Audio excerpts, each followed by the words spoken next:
Ha! What now? Happy Thanksgiving, Queefs fans. How you doing? How you doing, Queefs fans? How you doing? Close to making it to the Super Bowl.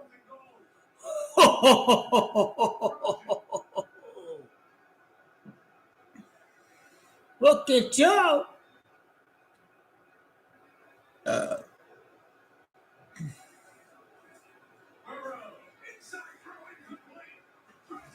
He come playing, come play.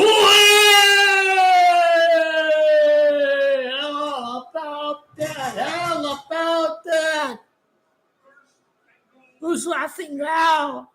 Hey guys, on the team's gonna make it to the Super Bowl. We're making it to the Super Bowl again.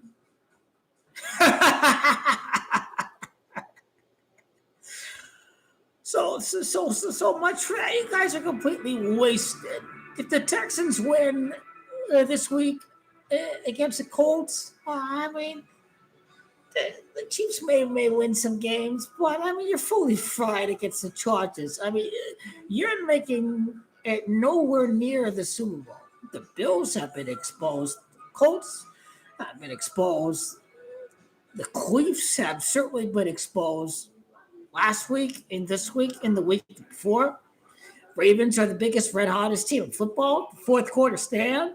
They win right now against Joe Burrow. I mean, that's what we're talking about right here. I mean, nobody's stopping Lamar Jackson in the AFC this year. And I told you the Lions suck. They're not making it.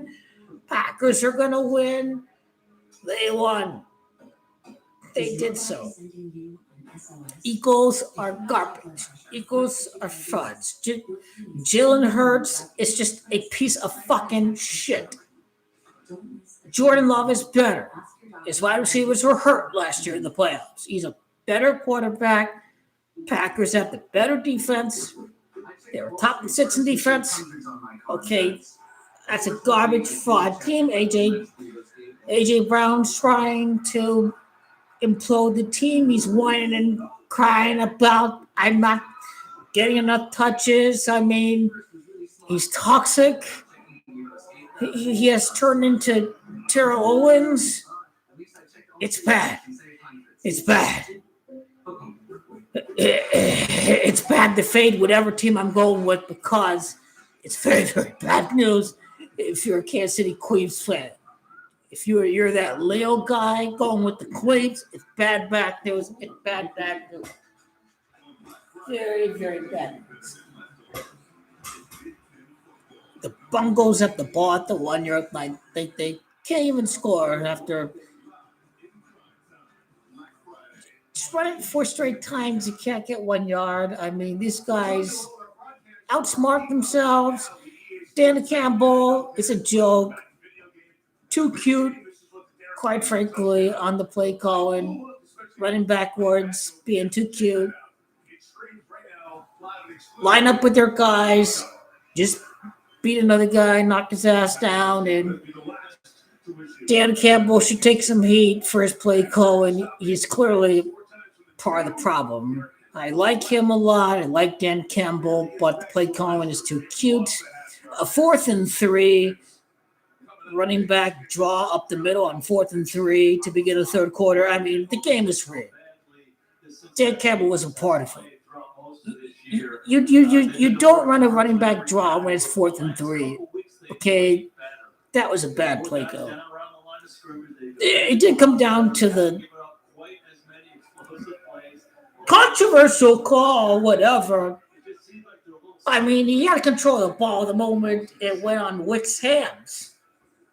He had control of it. There was no controversy. It was a touchdown. All scoring plays are automatically reviewed. There's no controversy there. Cowboys are fraud. They're still out of the playoffs. It's all meaningless. They're costing themselves a high draft pick. Well, they don't have a draft pick, right?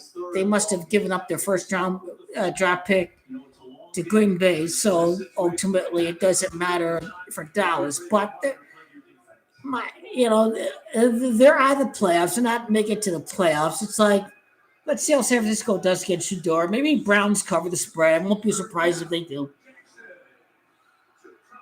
Too high. Dude, Lamar, you're garbage. Hey, dude, you're trash.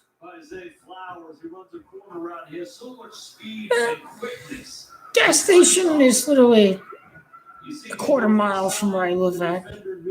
Maybe they sell some wine over there. Let's go on an excursion. Let's find out. Lamar's not going to score his touchdown until the third quarter. I just had to let Queefs fans know. I just had to let everybody know that even the NFL is on the Green Bay Packers 27 connections. I mean, there's just no way they're going to let the Lions win the game. I mean, if you had Lions and Chiefs, it's double whammy. It's a double whammy.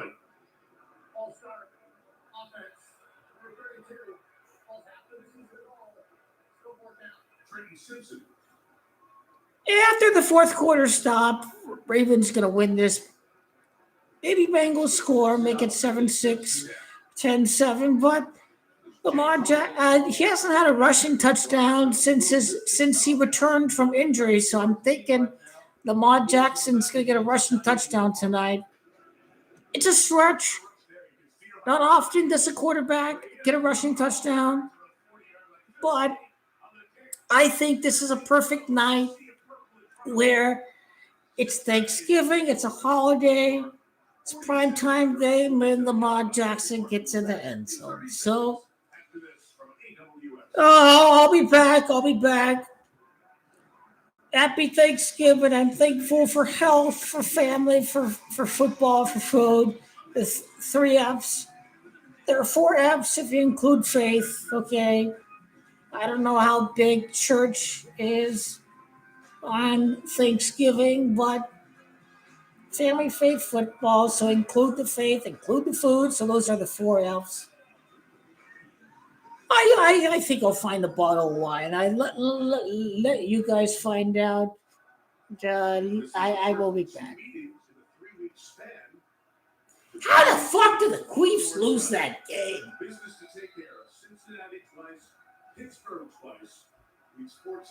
Shit's fucking rigged, man.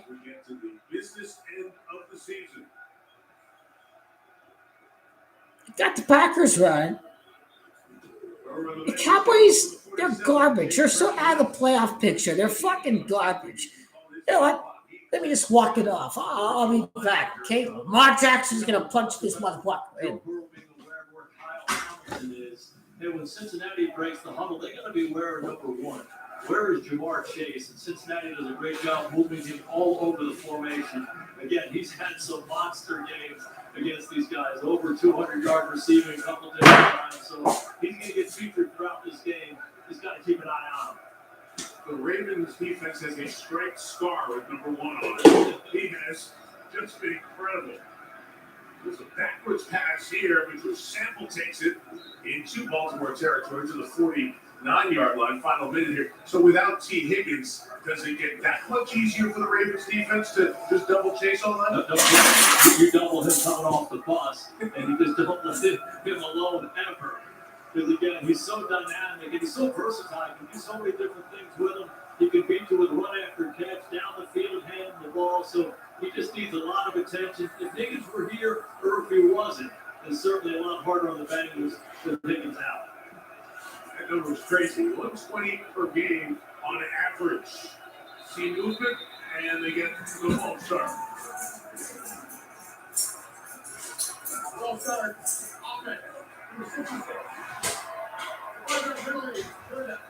Riser, the guard, who is back there as a starter here tonight. Crowd noise can affect you in these big situations. Down in the red zone on 3rd down, crowd gets a little louder. You're trying to communicate. They're at the line of scrimmage, even for a veteran guy like Riser.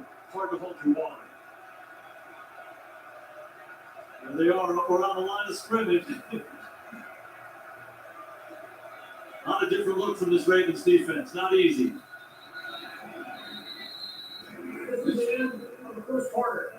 First quarter coming to an end after the restart from the flag.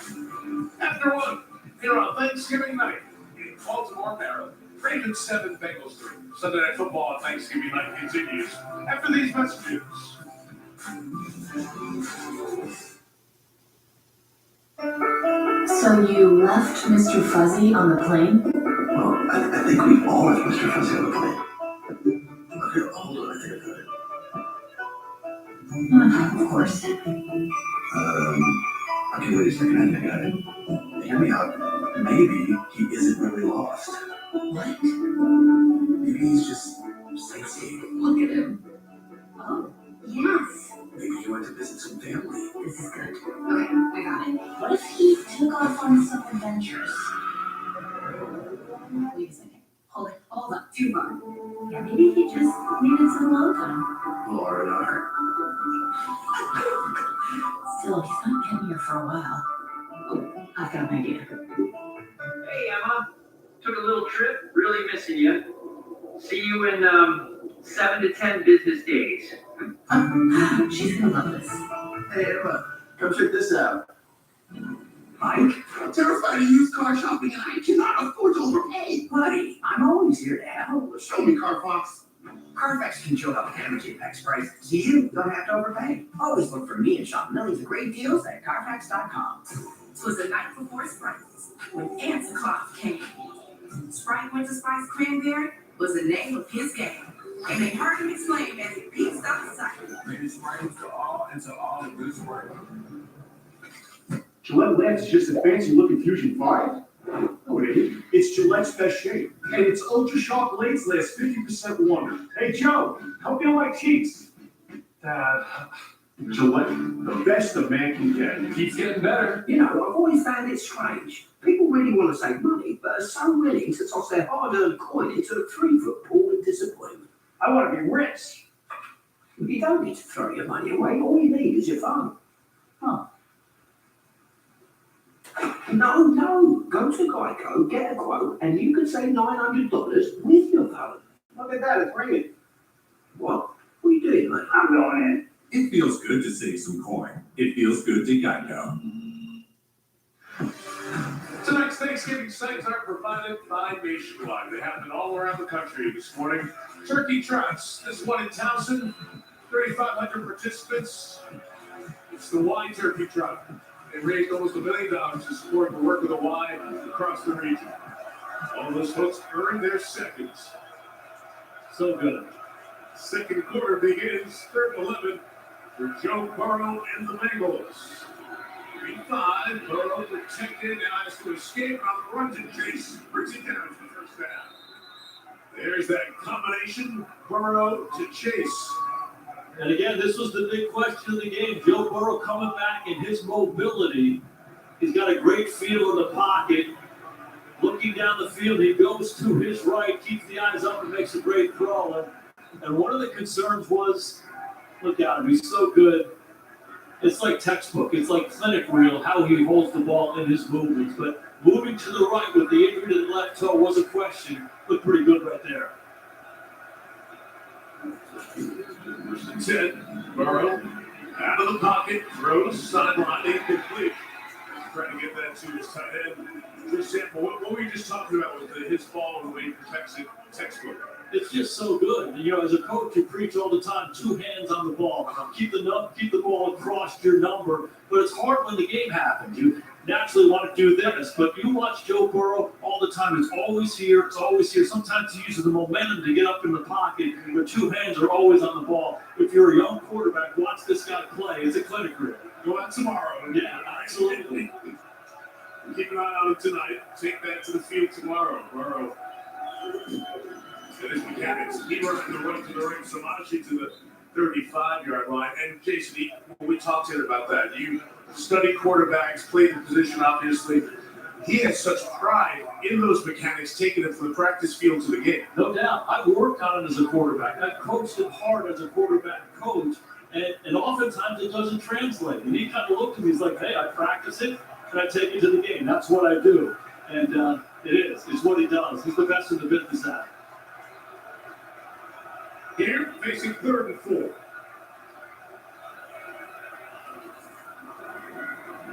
P-Ryan out on the edge, Noah Finn, the tight end, to be short. Pulled down a yard short of the first down. Malachi starts again with the stop. It'll be fourth down. Field goal from here is 50, but Zach Taylor's into the play sheet. Fourth and short, I don't think there's any doubt. I think a lot of these decisions, if you're Cincinnati, goes back to, hey, we've won 3 games. Let's keep going here. I like the mix by Zach Taylor throughout this game. I think it's tough sledding to run the ball right at this Ravens team. Well, maybe not. I was going to say, does he sneak it or not sneak it because of the toe? Put that left foot back. That's the one that you're watching, but Joe Burrow did it. Got it. First down, Cincinnati. Joe Burrow's 102, just like Lamar. And great movement inside to get some big stout defensive linemen. Then P-Ryan finishes off. This Joe Burrow's a competitor. I know for a fact. He said, Zach, if you need a quarterback sneak, I'm ready for it. Forget the toe. Big conversion for the Bengals.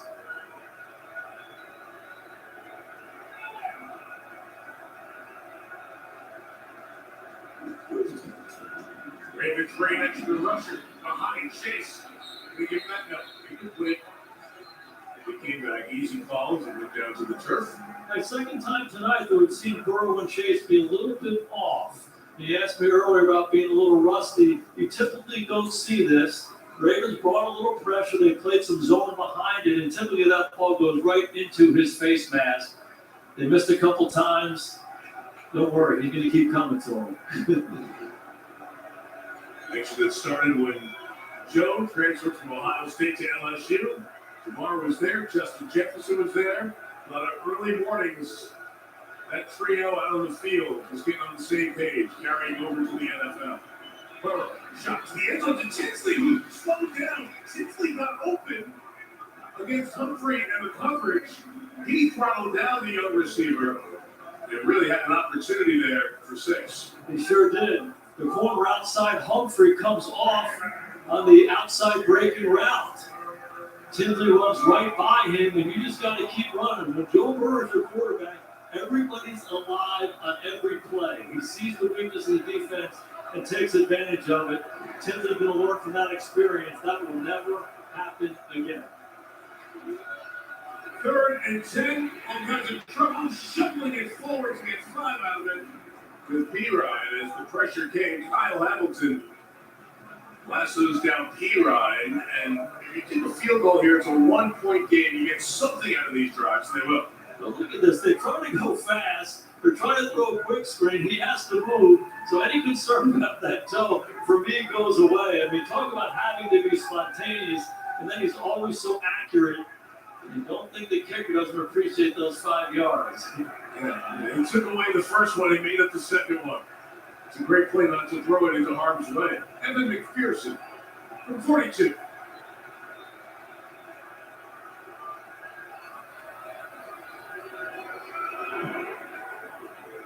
William Wagner, a new snapper, rookie out of Michigan, has really helped this operation. Ryan Rico, the hold. McPherson knocks it through. 1-point game. Here in Baltimore, ice is down. Winter season has arrived.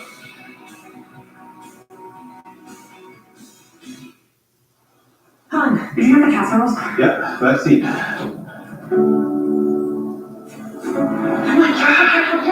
Hey! The holidays play this trick with your memory. Even though they're just a few days a year. Got it. They stick. Our drive was like that. I'm sorry. It's okay. It was only 4 hours long. But there isn't a mile on that road that doesn't bring me back. I want to go back to college. It's okay. They never made it easy, did they? Did you want it to be easy? I wanted it to be just like it was. Hey, Mom. Hey, Dad. You guys just get in. It's freezing out here. A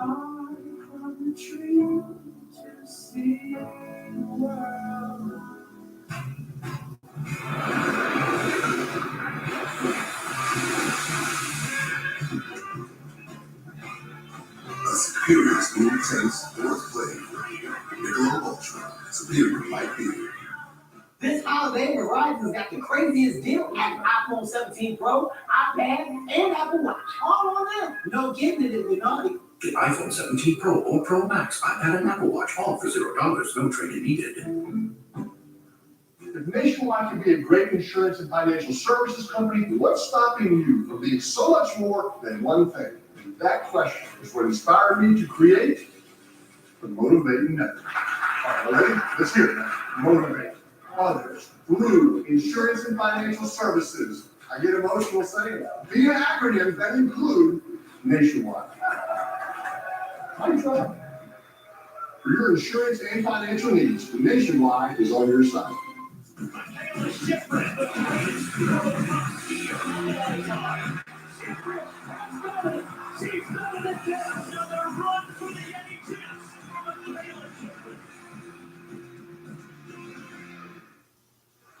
Rock, the NBA doubleheader coast to coast Tuesday will be in Boston for the Knicks and the Celtics in the out west. Shea Gilgeous-Alexander, the 18-1 Thunder take on the Warriors. Up against 8 Eastern on NBC and Peacock. That is jumping in the deep end when you play against the Thunder. National Aquarium, the Inner Harbor here in Baltimore. 7-6, McPherson to kick it off. And return a couple of Pete Mitchell from the spot. So you're to the 30-yard line. And we'll stop there. Jason, what about Derrick Henry? Derrick Henry is something else. Early on in the season against Buffalo, he fumbles late in the ball game and really felt like he cost him the game. And, this is him early on in this game and dramatically different in how he's holding the football. Early on in the year, he had a sleeve. The ball looked like it was a little bit low and loose on the left-hand side. On this side, this is clinic drill right here. 5 points of contact. He claws the point of the ball. He gets it in his palm, his forearm, his bicep, and across his chest. Nobody's going to take that ball away from that guy. You do the best. Got to keep the basics going. First down play action pass. Jackson is off and incomplete to Mark Andrews. Otherwise, Rashid Ali on that last kickoff, not Keith Mitchell. Yeah, we had such a good visit with Derrick the other day. And when I was watching that Buffalo game, I watched him on the sidelines. And it really looked like he was affected. And I was struck by it because this guy is such an accomplished player. High school, college, NFL. He just broke Tim Brown's rushing yards. And he really seemed like he let the team down. It was affecting him emotionally. And we'll watch this play. We'll get back to it. Second and 10 here for Lamar and the Ravens. Down a little bit offensively at the moment. Jackson to Andrews, 36-yard line. Yeah, I actually asked Coach Harbaugh. I said, hey, John, what has been your role with Derrick when he looks that way? He said, I just tell him he's great. And, it kind of reminded me, you coach him up, you get him right, but then you reaffirm him. And it reminded me back playing in the 90s with the Cowboys, the coaching of Norv Turner and Ernie Zampese, their offensive coordinators, constantly reinforcing our best players, Troy Aikman, Mike Lurvin, Emmitt Smith. They were great, they were confident, but they also had the biggest burden. So even they needed it. Absolutely they needed it. They're humans as well. And it felt like that with Harbaugh and Henry. It's good to see him running so confident with the ball right now. 3rd and 4, Jackson trying to escape out of that pocket, being chased. He'll win the race. And the first down. Lamar Jackson! Where's the speed at? Meaning team speed. Lamar Jackson! Lamar Jackson! Lamar Jackson! Lamar Jackson! Lamar Jackson!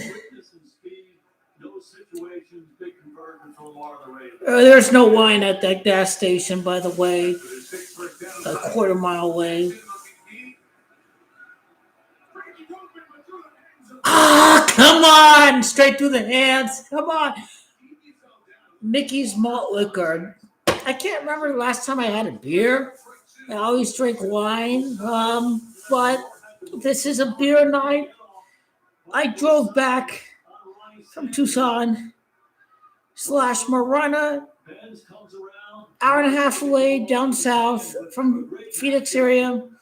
Spent Thanksgiving with my folks. I'm back here, and I saw the end of that Queefs game. Overall net profit not as big of a winning day as I would have liked. Obviously,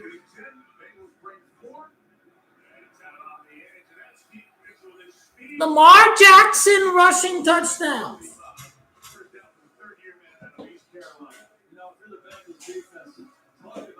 Lamar Jackson rushing touchdown.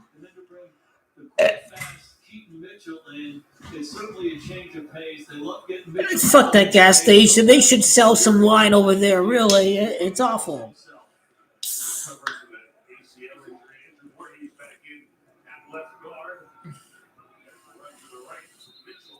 Play action. Play action. Play action. Play action. Play action.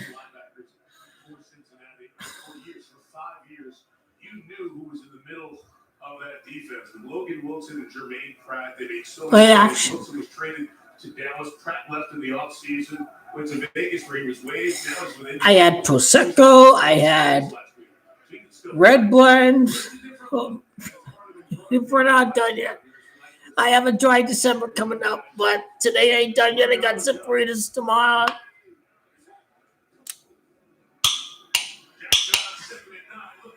Lamar Jackson! Lamar Jackson! Lamar, let's go! Touchdown! Touchdown!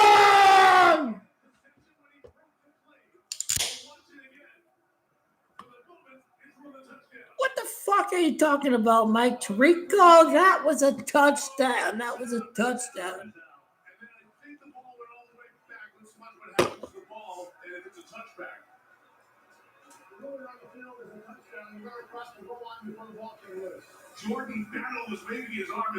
It's not a touchback. I don't know what Mike Tirico's talking about. I don't know what he's talking about. Before it crossed, he got to the goal line, and the ball was out in his zone. It's going to be Cincinnati's ball, 20-yard line. Wait, what? Hey, what? No, he recovered it. What? Oh.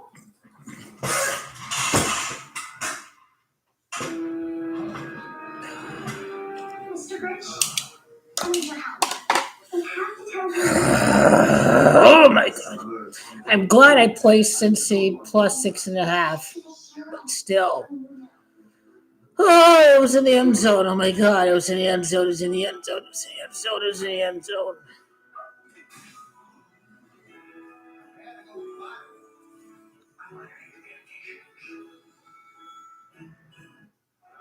Fuck the Chiefs.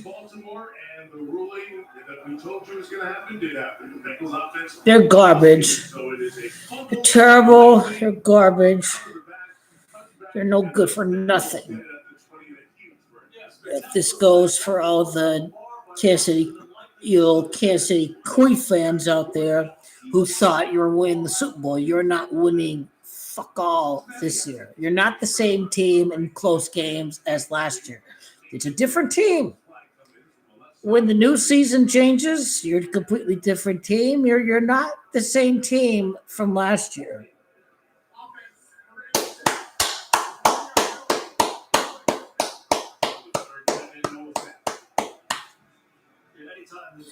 Lamar Jackson rushing touchdown. Chiefs. Bengals on the spread.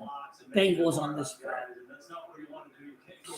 Jaguars on a head-to-head tiebreak over Kansas City. They still have to play the Broncos and the Chargers again. So get to spend more time with the wife, fiance. Good quality time with Taylor. No playoff games. So let's drink down to that, shall we? This is very important for the relationship. There are no distractions in January. Chiefs are out of the playoffs. But the bottom line is Travis Kelce gets to spend some good quality time with Tay-Tay. Well, I mean, young daughters watching the game Kelsey did score a touchdown, right? I just parlayed it with the Chiefs victory, But I knew that Jordan Love would have a big game, obviously. I knew Jordan Love would have a big game. He did have a big game. To recap, Wick scored the touchdown. It was the right call. He had control. He didn't bobble the ball. He had both feet down. It was a touchdown. Dan Campbell fucked everything up. 4th and 3. You can't get a running back draw for 3 yards. Sorry, and it didn't work. Amon St. Brown was out. Lions were fucked. No Amon St. Brown. That's a big part of that offense. The running game is a very big part of the Detroit Lions offense, but ultimately there is not enough separation. No Amon St. Brown. It just combined that with obvious passing situations for Micah Parsons and the Green Bay defense. Just the Lions did not have enough of a chance to get back into that game. All right, time, deep shot for Chase. Got it. With the coverage from Humphrey. At the last minute, space for Chase. And a big gain of 43. Simply can't leave this guy by himself. Lamar still winning on Thanksgiving. What's the Ravens' home record for the season? They've been battling for years themselves, but he's so good. We saw him earlier catch some AFC North. Nobody tracks it like this guy. Another big play down the field. Ravens are 3-3 at home. Bengals are 2-4 away. It is Bengals. That's Camacho 24. Could they be 2-4 away? It's not out of the realm of possibility just yet. It is possible to see a Bengals win. It's possible to see a Bengals win in a Bills victory. Steelers out helps Kansas City.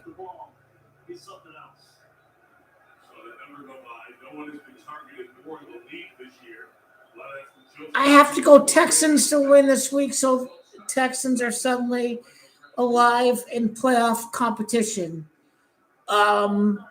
I did not see the scenario of the Jaguars losing to Arizona and then the Chiefs losing to the Cowboys. I figure, hey, if Kansas City loses on Thanksgiving, you may as well have the Jaguars lose to Arizona. But it didn't happen that way, and ultimately that's why the NFL is the no-figure league.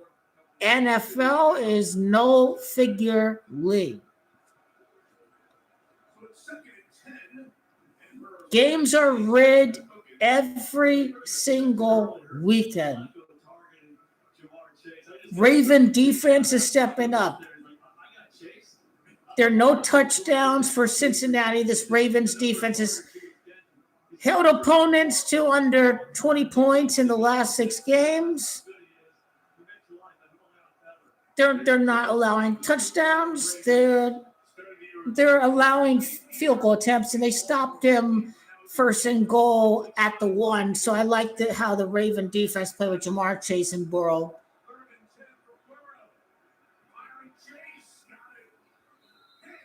Lamar Jackson's going to perform some heroics in this game, ultimately. Ravens have been accused of not doing good defensively against a good quarterback, but Matthew Stafford is a good quarterback. It was 17-3, but you only allow 17 points to Matthew Stafford. So that talking point has been debunked. The Ravens shut down Matthew Stafford. Bengals plus 6.5 was the proper play on the live money line after the first drive. the live point spread line. Okay, Burrow is taking. That was too high of a throw. He's doing a good job of playing company man right there. He's not allowed to score a touchdown. Is he allowed to score a touchdown on this drive? We'll find out. But I know I've seen a more accurate version of Joe Burrow. He purposely sailed that high. I refuse to believe that Joe Burrow can be this inaccurate. A turf toe is no joke of an injury, but let's see if it's him or bungles his drive. Ravens are really good in run defense and containing the edge. So your run defender here, you're not overcommitting trying to tackle inside the pocket.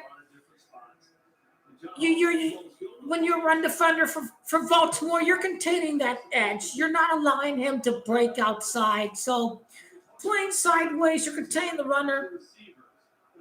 He can break inside, but the defensive linemen are there to kind of stop him on the inside. But you don't want to overcommit this way, and then he allows his space to the outside. You don't want that to happen. Incomplete.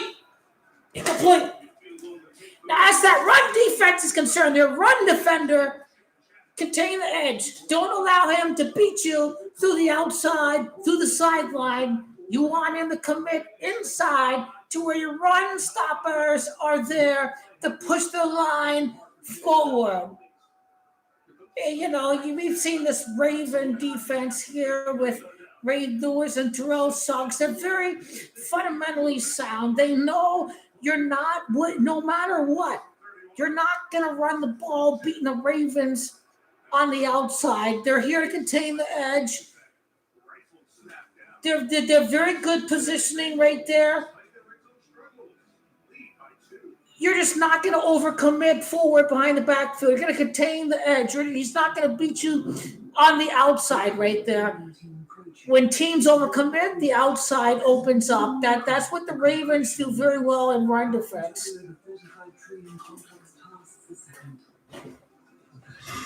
They're very fundamentally sound defenses. You have Jamar Chase and Joe Burrow, and the Bengals haven't scored a touchdown yet. Perception entering this game was that the Ravens can't stop an elite quarterback, but they did beat Matthew Stafford. It was 17-3, but Ravens backup was playing that game. Lamar Jackson didn't play that game, but they shut down Matthew Stafford. He didn't even score 20 points against the Ravens defense. So they did stop an elite quarterback. There goes that perception. It goes away completely. I've proven it. I've proven it this game, too. Yeah, the Bengals going to get yards, but don't sacrifice the yards. They're not going to get the touchdown. Hey, Chris, you're out. Holly, you're in. Honey, back up here. If only there were backups in real life. That's a little man. Score is 9-7. Rose Gamache of 97. It is currently 9-7 is the score. Ravens losing 7-9. Ravens is 79. This is your Santa Clara Gematria. I think Santa Clara equals 90. I don't know if Santa Clara, California equals 79 or if it's Santa Clara by itself, but Gematria remains true. It remains constant. 9-7. Winning team first gives you Burrow. Losing team first gives you Gematria Ravens. This is a completely rigged, scripted ball game, folks. The Lions-Packers game was rigged. I think the holiday season came early for Chief haters, Seemed like it'd be a good idea to keep this, to give the Chiefs the win. They gave the appearance that Patrick Mahomes was a Dallas Cowboys fan. Cowboys are garbage. They're still not making the playoffs. I mean, I think the 7 spots between San Francisco and Detroit, I think the Cowboys are out of it completely. I think it'd be more beneficial to have the Lions win on Thursday instead of the Dallas Cowgirls. But what benefits the odd makers is your deluded Dallas Cowgirl fan because they beat the NFC winner and AFC winner. Now suddenly your little Dallas Cowgirls fan is going to be betting heavily on the Cowboys to beat the Lions on Thursday. But I think Dan Campbell and company are too good of a coaching staff, but margin of error is very little at this point. They could still miss the playoffs, but they're good enough to beat the Cowboys. And you can't lose against the Bears. You can't lose against the Rams. Rams has to be important. So Lions have to beat Dallas. Coverage is good, but Lamar Jackson didn't put a good ball enough over the top. Even if he still don't cover, he can still deliver a very solid ball over the top. Jamar Chase, T. Higgins, all these guys, big contracts. And what they've done the last few years is draft guys on defense high in the draft. And I am very surprised they let Burrow play. I would just sit him out, let him play next year. Turf toe, that's a very serious injury. Bengals are out of the playoffs.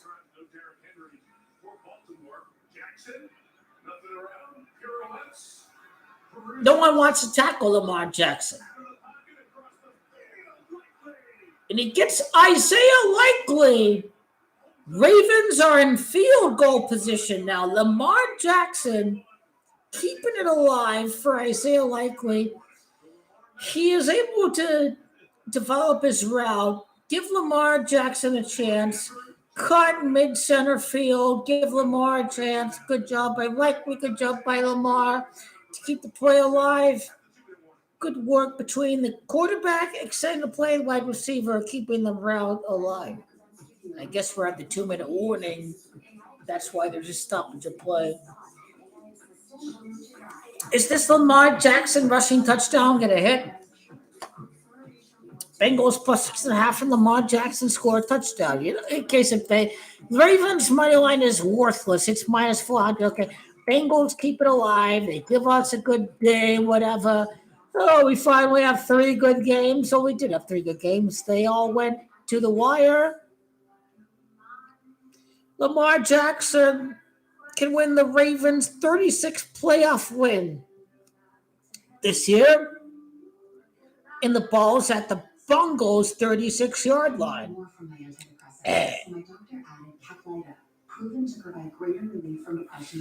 It appeared that either Patrick Mahomes or Jordan Love could get the 5 touchdowns and the 0 picks, and of course San Francisco's 50, but didn't happen. It's very hard to score 5 touchdowns in a single game, but it appeared they were in the running to score 5 touchdowns.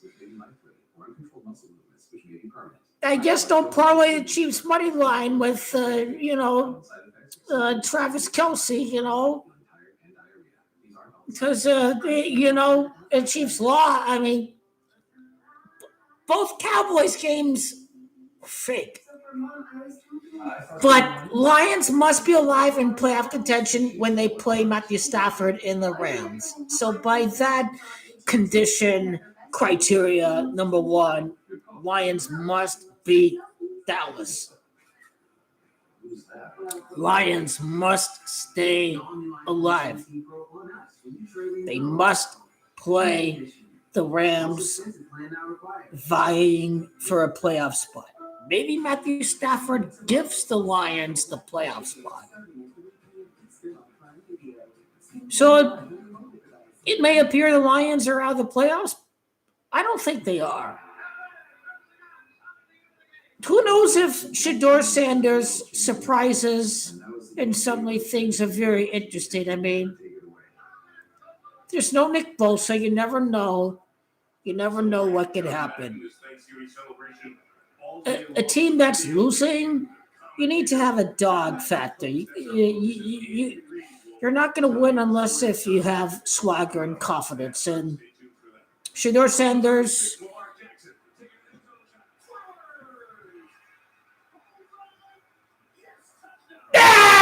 touchdown, Lamar Jackson! 19 points like Jackson is 19, of course.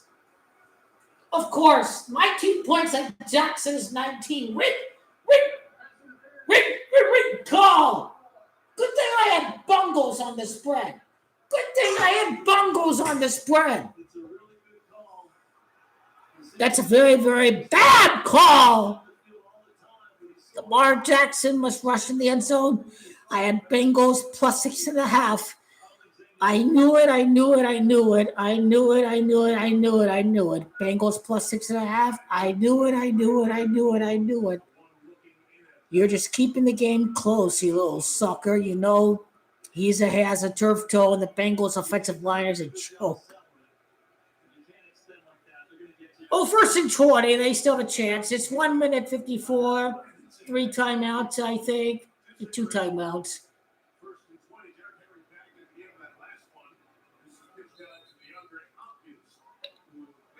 DeAndre Hopkins played for my Cardinals. Hopefully wins Super Bowl. He lost the Super Bowl last year with Kansas City.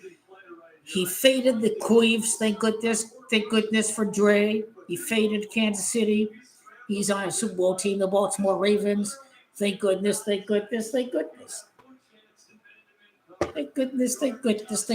DeAndre Hopkins. Legendary Lamar, 1-5, the Super Bowl champion. I don't give a fuck if he loses the Super Bowl as long as he wins the AFC.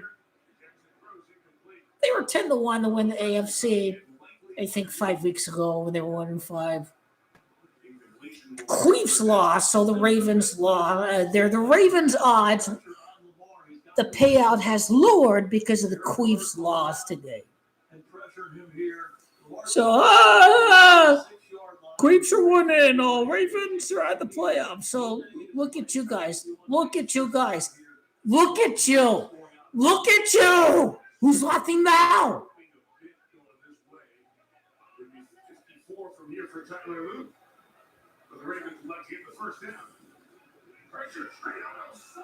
Throw the ball away, you clown. Good thing for Bengals plus 6.5. Lamar's a piece of dog crap the way he's playing. The Bengals may win, then the Squealers lose against the Bungles. I mean, this game doesn't mean shit, does it? NFL, they've pulled 2 curveballs today. Don't think for a second a third curveball is not possible. A favorite must win on Thanksgiving. Not guaranteed.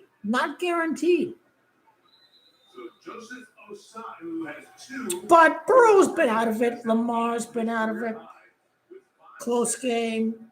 Get viewers glued onto the screen.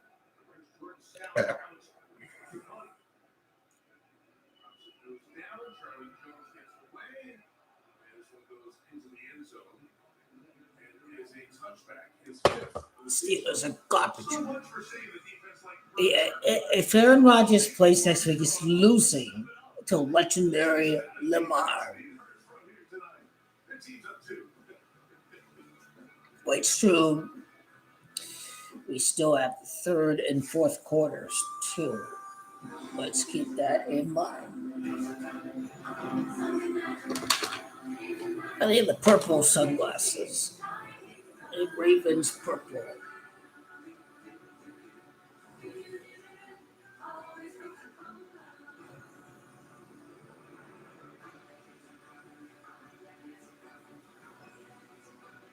Okay, Goat King the Bond jersey is on its way for Christmas. I mean, I never asked for a Goat King the Bond jersey before, but I'm getting a Goat King the Bond jersey this year. It happened for a reason. It's year 23. I didn't choose to wait until year 23. I mean, Now is the time where His Highness, His greatness is here to manifest itself. And I didn't ask for a gold Bond jersey in previous years too.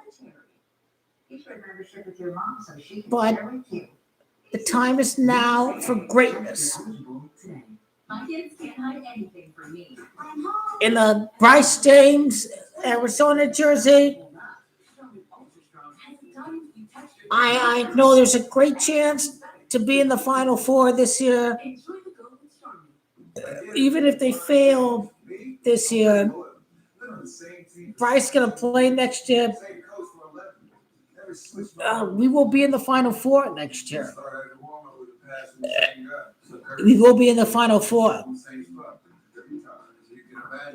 I think they're good enough to make it to the Final Four without Bryce James. Freshman scored 30 points against Florida. But they could make it to 2 straight Final Fours, and Bronny's part of the Final Four next year. But they can redshirt the guy. He'll be here for the Final Four next year. Things are trending upwards for Arizona basketball. I got my Bryce James jersey. So here we motherfucking go, baby. Both of the Jameses jerseys. Bryce James and Gokina Bond James. And on Black Friday discount, they'd be under $90. Well, they're getting both jerseys under $90. They're not even $100. Not some little fake ass shit from China.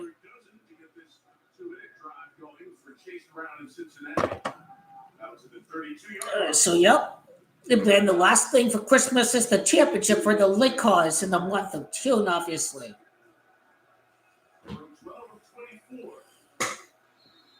Full start? What the Bengals doing?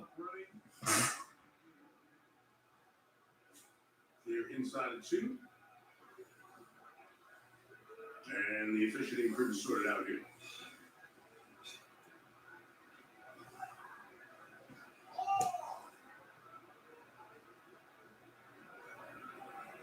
Check it off. Full start on the Bengals. A 10-second runoff too. This is good for the Ravens. Second one over. Yeah, Bengals offensive line is not very good, is it? Interesting to find in the 10-second runoff. Let's do the same method in my head. He's thinking I can get the ball back here and do my own damage. Burrow's thinking, leave you some more time. Chase Brown trying to hurdle his way out of bounds. 3rd and long, he goes out of bounds. The Ravens can get the ball back. Clock is stopped. 67 seconds till halftime.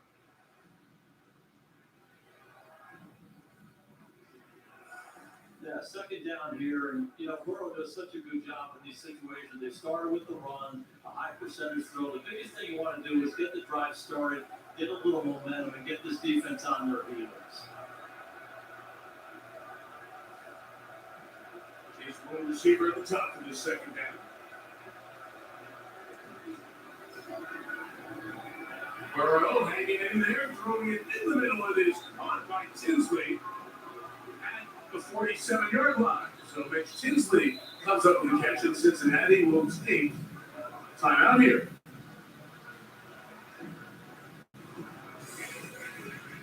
How about Joe Burrow's mobility tonight? This is before the game, just moving around, getting comfortable playing. First play of the game, they go naked to the left. Bengals are shit. I mean, Burrow must play on a new team if he does want to win a Super Bowl someday. I don't want to hear anything about Jamar Chase. Just the offensive line is bad. He doesn't have a supporting cast, really. You got to win on the trenches, You can't just win with Jamar Chase. Got to have a good running game. Got to have good pass protection. This is not the normal populations.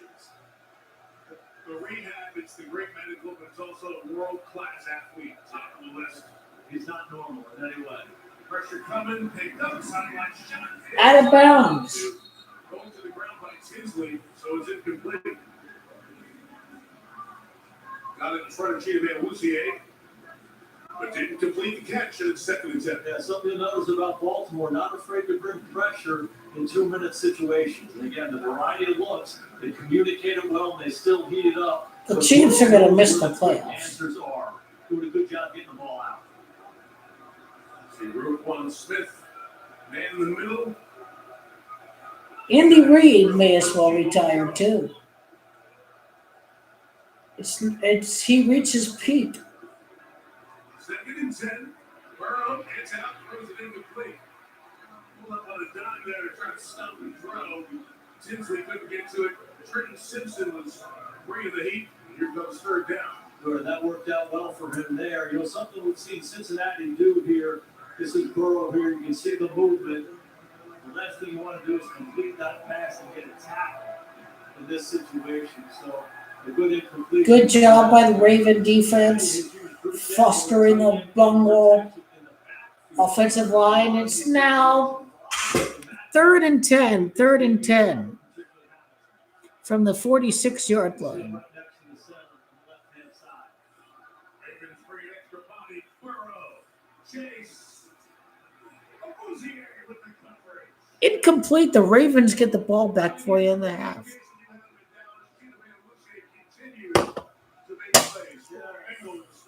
They drafted Chino in 2017 in the second round, and just the kind of player you want on your team. This is tough sledding. He's by himself, dressed man-to-man coverage. It's not easy to play Jamar Chase and Joe Burrow.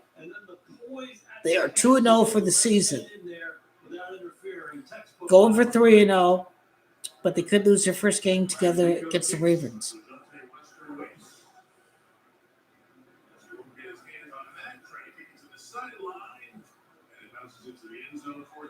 Ravens get the ball after a touchback.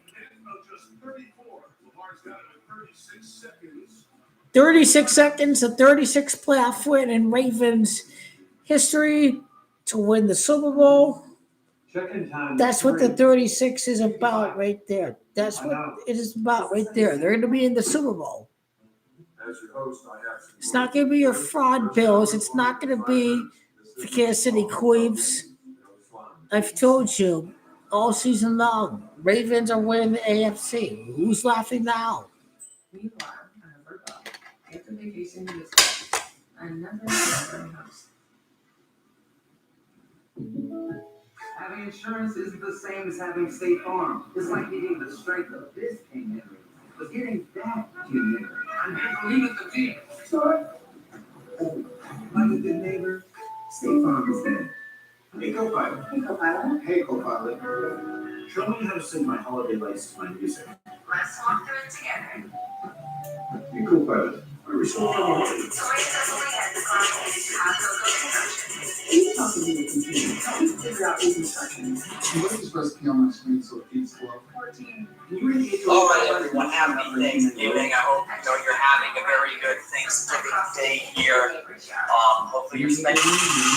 Really like the reindeer. Okay, Mr. Truth,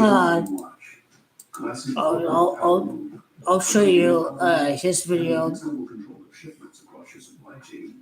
Mark, you mind?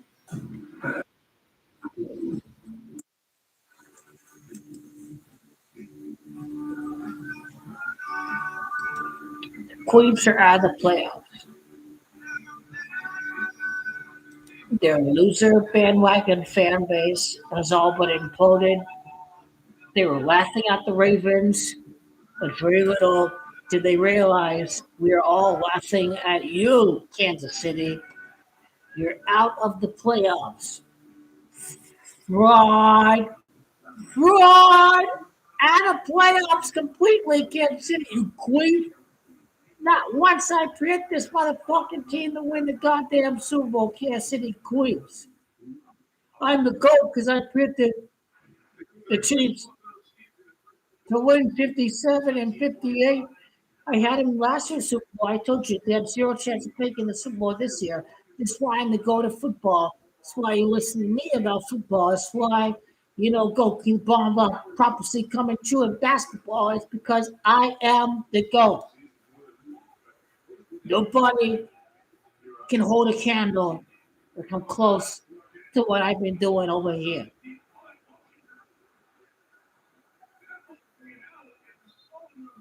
Lamar's dog shit. Wait till the Steelers lose against. I'm here for a hate watch along for the Steelers Bills. You just wait. You thought you've seen dog shit? You've seen real dog shit on Sunday when they can't beat a garbage Bills team that gave up 8 sacks.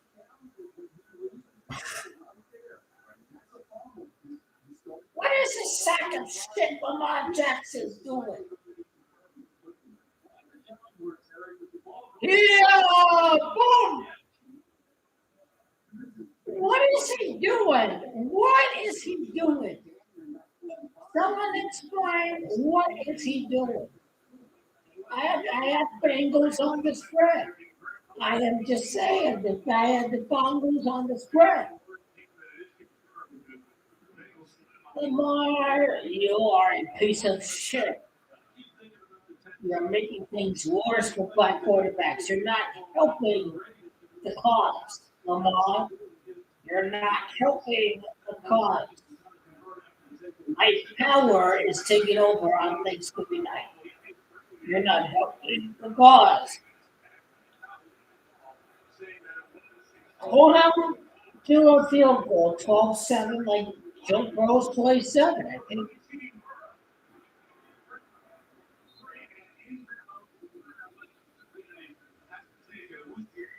29 seconds left.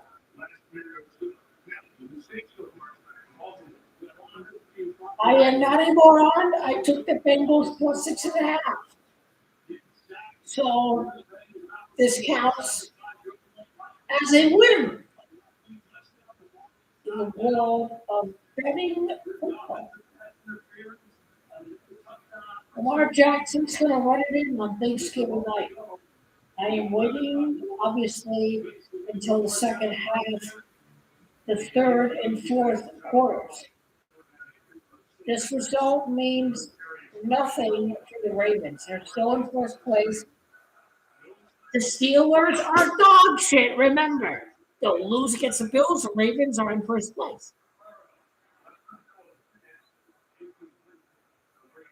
Now look at the shit Bengals offense. They no imagination, no slant up the middle, nothing worth imagining to get a first down. Nothing. Hopefully you're watching the same game that I am. If you're lacking any real imagination right now, I blame coaching for that.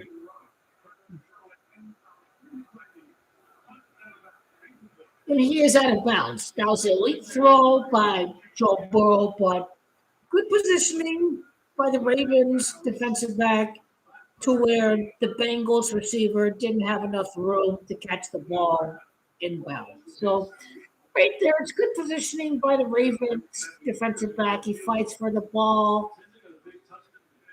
He doesn't hold on to the ball.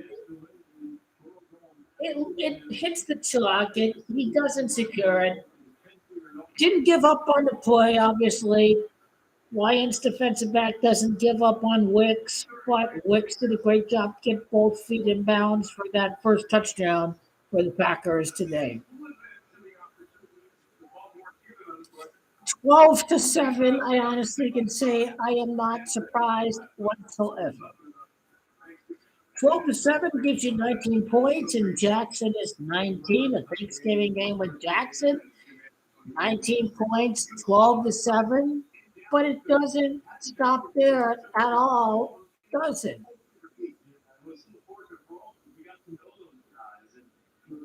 It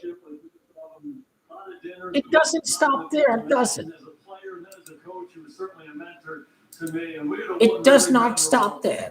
experience together.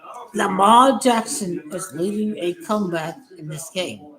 Right here, Derek Jeter makes the signature play where he backs up and he flips it. They were down 2-0 in the series. Now, This changed the whole thing around. I suppose there is a good payout on the Ravens in the second half. Now, Joe Burrow equals 127. Not at all.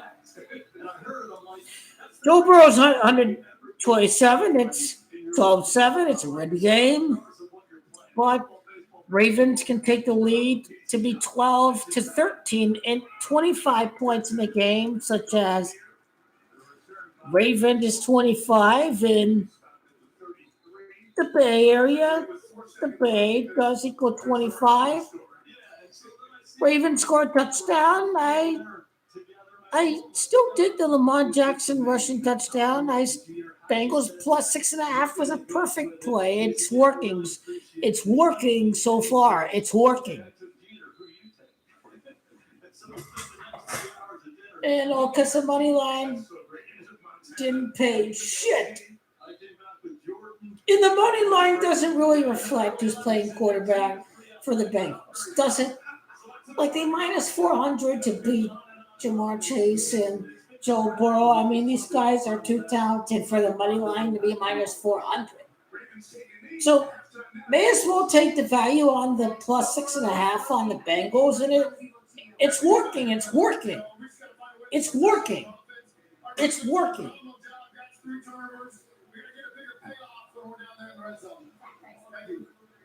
Surmised it perfectly. His Bengals lead by 5. Baltimore gets slow, start the second half. This is not a must-win game for the Ravens. They can still lose, and the Pittsburgh Squealers can lose against the Bills, and it's back to square one. The Ravens are in first place. But I envision Lamar Jackson heroics in the second half. I think Lamar Jackson is shaving points during the first half. You know, we've had some good finishes to both games today. Lamar Jackson is playing company man. Very, very good. He's keeping it exciting. He's keeping it dramatic. He's making it suspenseful. Oh, Bengals have a chance to win at Joe Burrow's return. Lamar Jackson is keeping the game suspenseful. Lamar Jackson is doing his part very well as a company man. Raven defense balling, but Ravens offense is keeping the Bengals in the game. Lamar Jackson is performing very well. What's very weird is the Ravens look irregular, but he's playing company man because NFL cares about ratings and everybody's watching the games, and you know they're keeping it close and suspenseful. But they're still out of the playoffs. They only have 3 wins. They're out of the playoffs if you have common sense. Too much to overcome. Too much to overcome. Just to warn you, make it loud. Theaters this Christmas. They have no idea what they're about to see. That's actually ready. They're counting on us to quit. You don't stand a chance. This will be a cakewalk. This is what we've waited for. We're prepared for this. We're prepared for this. They're all tough. Our team is not afraid to fight. We are the husband and wife Roxy.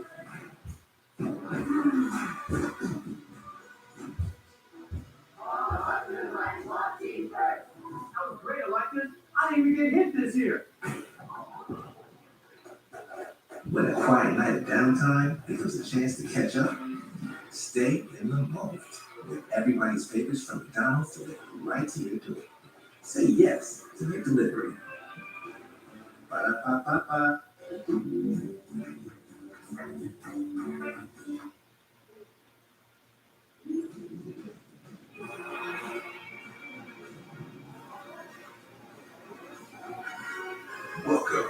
Toyota halftime. Let's go places. Halftime here in Baltimore, game 3 of the John Madden Thanksgiving celebration. Our Sunday Night Football production trucks outside the stadium. See the image of John Madden every time you walk in the door. The man made an indelible imprint on the game from the booth and, of course, on the sideline as well. We celebrate John all day, but if you're under the age of 46, you were never alive when John Madden coached a football game, and he was really good. As a matter of fact, if the men have coached over 100 regular season games, no one has a better winning percentage than John. So we asked one great coach to tell us about another.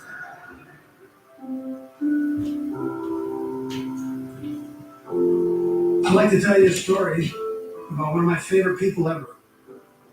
You might remember him just as a broadcaster or know the name from the video game. But before all that, John Madden was a football coach. He loved coaching because it was about attention to detail. The more detail, the deeper you drilled down, the harder you worked, the better the results were. And I think he loved every element of that.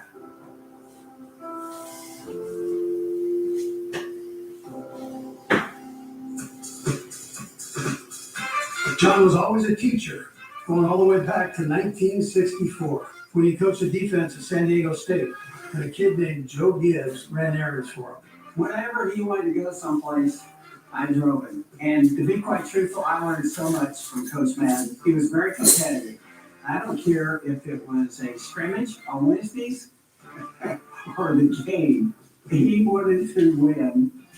John was just 32 when he became coach of the Raiders in 1969. He had 12 1-1 that first year, and over his 10 seasons in Oakland, he never had a losing record.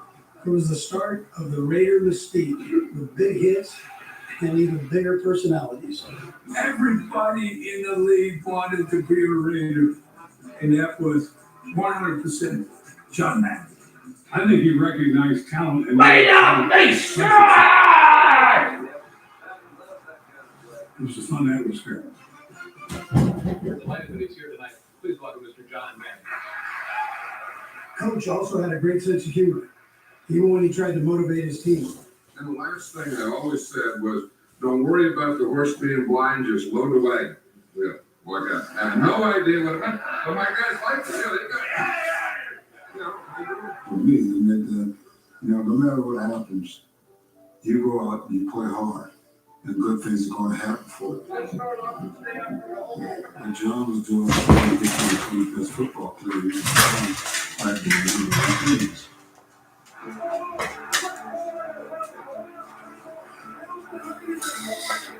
Triple Lamar Jackson during the second half. We just have to wait for it right here. John coached in an era of legendary dynasties. He and Don Shula's Dolphins coach for a three-peat in 1974. He did the same to Chuck Noll's Steelers to finally reach like that Ravens money line. Let me see.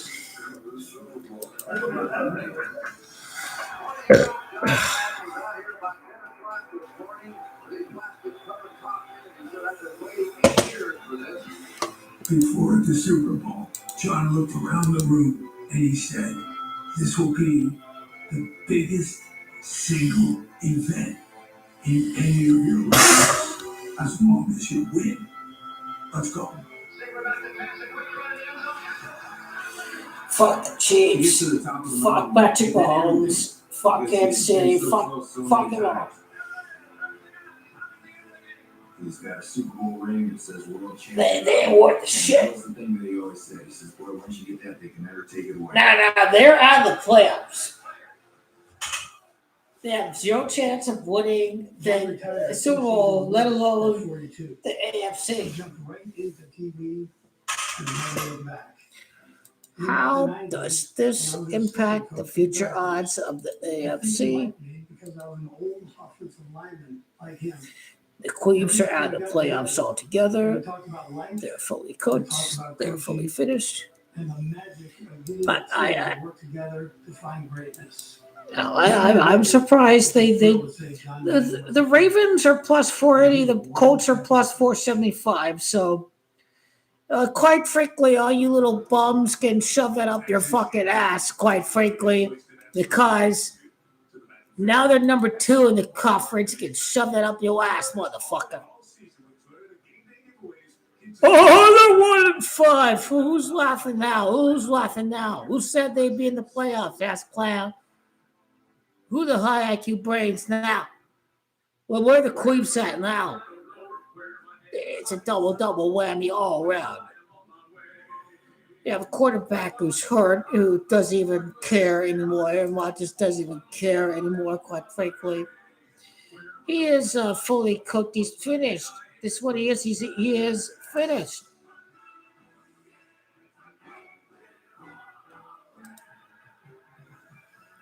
Ravens cooked. Ravens going to win the game. Mark Jackson's win the game. May as well place the bad bet right now because Lamar Jackson winning the game. Lamar Jackson is winning the game.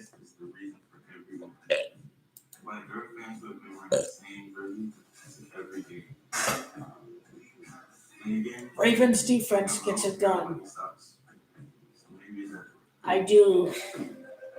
Bengals plus 6.5 to get the Ravens at, -1x, -1.8. A money line bet is a money line bet, but not at -400, for example. Let's go, Lamar.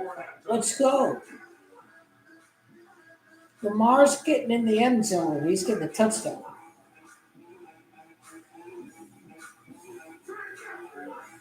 I can just picture Lamar Jackson's first rushing touchdown ever since his return from injury. Did not happen against the Dolphins. Didn't happen in either of the last 2 weeks. I could certainly see a rushing touchdown tonight for Lamar Demetrius Jackson. Remember college? Well, now college is over, and here comes. It's a rushing receiving touchdown. Is it going to be through the ground, through Derrick Henry, through the other backup? Or is Lamar Jackson going to get the call through an organized scramble? I mean, that's what's possible. Anything's possible at this point.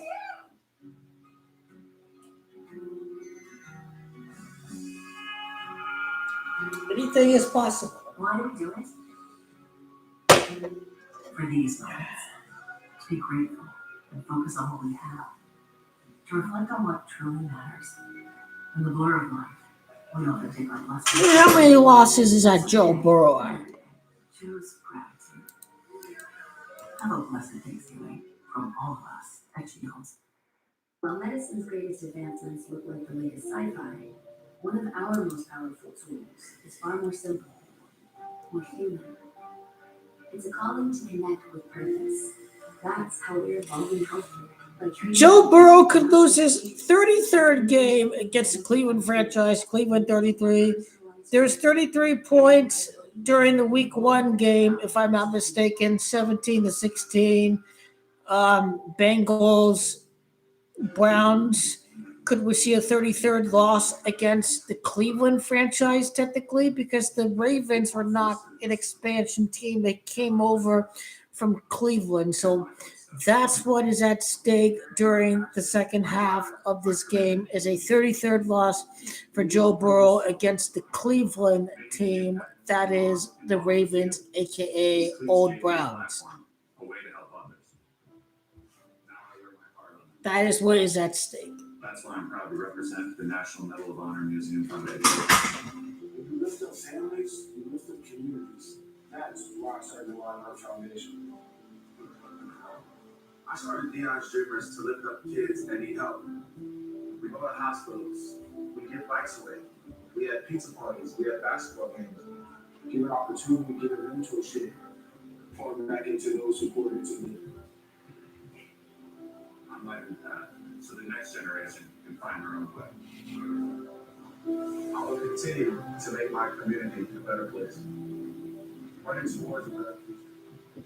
Leaving big footprints for other people to follow. Hear my footsteps. Hear my footsteps. Hear my footsteps.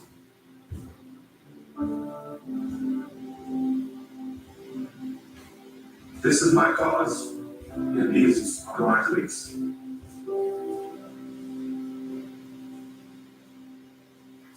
From stadium to stadium, Crown Royal delivers more than just cocktails. It delivers generosity. Crown Royal packs purple bags with gifts for our military. NFL legends and fans root for their teams. Kick off your Thanksgiving with Crown Royal. Tonight's first half Is about presented by Progressive. 27 years of age that the Green Bay Packer quarterbacks have won their first championship. The Lions-Packers game is no surprise on the 27th day of the month. This was the Packers from the taking for Jordan Love's 27th win overall, regular season, postseason included. He's at 27 wins after the win on Thanksgiving. Congratulations to the winners of the morning game. We knew it. We got it. Hell yeah. Why? Red zone issues. Here are the numbers. Bengals 0 for 4. 0 for 2 goals to go. Joe 1 of 10 in the red zone. Baltimore mistake-filled first half. 3 fumbles lost. First time since 2007. That's happened in a half. That's how we've arrived. How they lose? Did they lose 3 fumbles? But they're still down by 5 points. Ravens get the ball to begin this third quarter. This kickoff has to be fielded. It is by Ali up the sideline to the 23. Here's Melissa a moment ago with John Harbaugh. Lamar Jackson needs to stop being a piece of dog shit. Lamar's got to clean it up. He definitely has to clean it up. Catch it in north and south. Quick, simple football. Keep it simple. Your defense hasn't allowed a touchdown in 4 trips to the red zone. How do you continue that in the second half? Well, I mean, I keep doing what we're doing, but we got to find other things to do too. Make sure we take everything away. We got to take away number 1 first of all. Take away the run game. Take away Jamar Chase. Offense, 6 possessions, 3 of them ending in fumbles. Ravens have just been point fixing, really, with the fumbles they've given up. One of them could have been for a touchdown, but it went for a touchback. Things like that can impact the outcome of a point spread entering the game. All it takes is one play. That's a perfect example. But now in this third down situation, Lamar Jackson must not play around whatsoever. Your running game will set you up for 3rd and short. You have to find a way to get the first down. So the Bengals run defense again. All the way across the board, they've been bad. Did pretty good time. Much improved. And this is a situation. They're 3-8. They brought some pressure in the first half. They're out of the playoffs. Brought some problems for the Ravens. So I anticipate them having. It's mostly about what are the Ravens made of on their home field. Backing out of that pressure they showed. 35. Jackson. Run! Throw the ball! Throw the ball, you piece of shit! Expected a lot more from him. Hasn't gotten it. Makes the play there. And the Ravens. You're dog crap this game, Lamar! Really showing up here. You put the linebackers in the middle of the line of scrimmage, causes some confusion, and then a line game, and there's every favorite's going to win on Sunday night. Every favorite's going to win on Sunday. Every single favorite. It's all fugazi. It's all fugazi. Lamar's a piece of, he's being a piece of shit.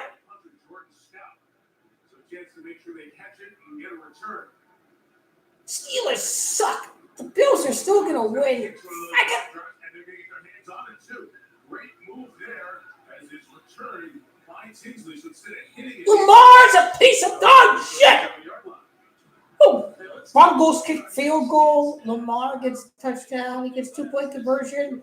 Suddenly, we are tied at 15-15.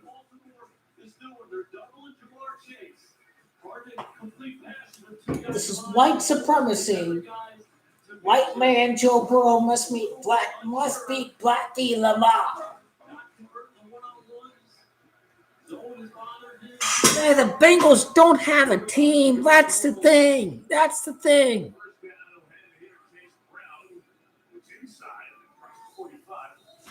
They're not better than Lamar Jackson and Can that be attributable to the rust? Hasn't played since early September. No doubt. Whenever you get in a situation with football, third down and down in the red zone, those are the hardest situations for. By the way, how was that turkey? How was that cheese cauliflower? How was that potatoes with Vegas, all that, right? How was the Thanksgiving dinner? It was fantastic. It was fantastic. Yeah, at 3 o'clock. Dinner was over at halftime.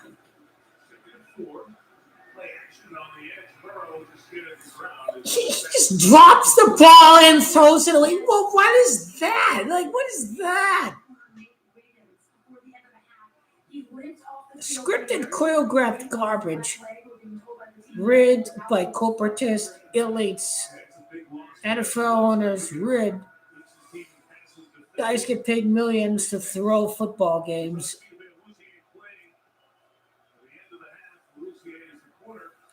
They're scripted Packers NFC Championship, I'm sure, and the Ravens Championship in the AFC, setting up the stage for the Super Bowl.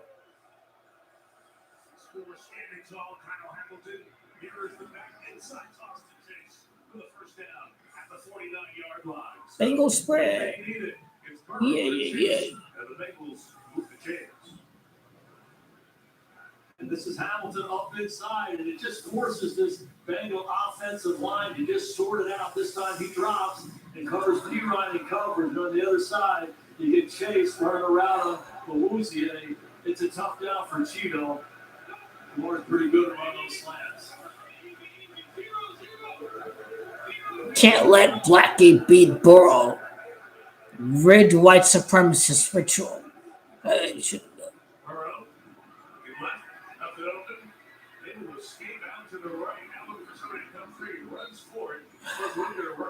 He does.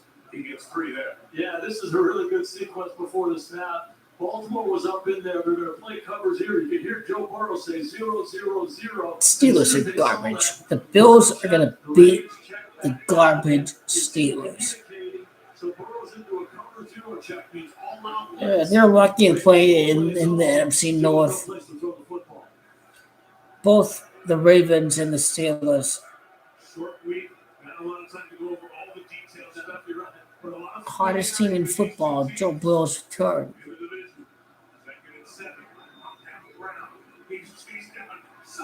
How does he escape him? Okay, it's third down. It's not even open. I picked up the wrong one. Okay, this one is still not finished. Fuck the Chiefs. You're out of the playoffs. You're not beating my Ravens in the playoffs. Ravens have more chance than Kansas City Queefs. This game go either way. That's why I had Bengals plus 6.5 during the beginning of the first quarter. I knew what the NFL was doing. The Bengals, this is bullcrap Bungles 101. Just burn a timeout. You don't know when you need the timeout. What if you need the timeout and you're losing?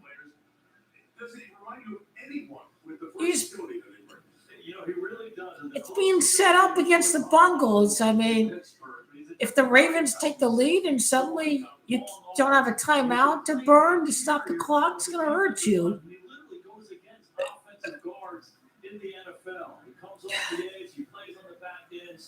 I had Prosecco and Red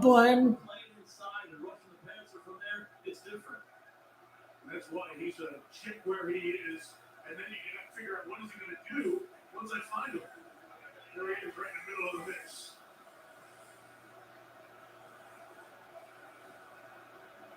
4 yards. Blitz look. A little drop.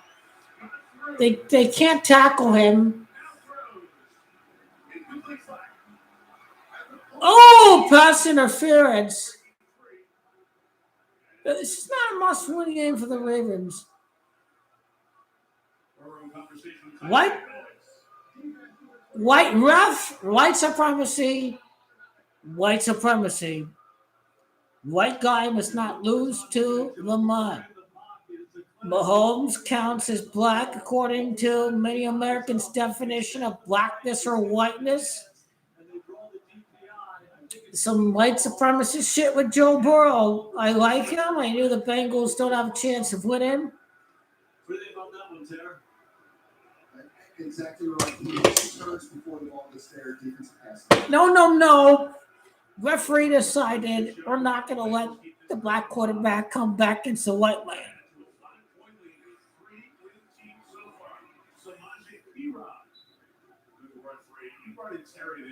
Referee's a white supremacist. There's too much. They're out of the playoffs. The Bengals are not making the playoffs, even if they win this game. Lamar Jackson still win the division, even if they lose this game, because the stupid-ass Pittsburgh pieces of garbage gonna lose against the Bills.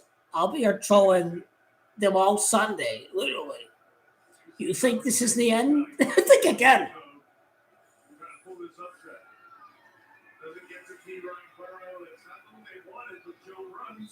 For a first down to the 15-yard line.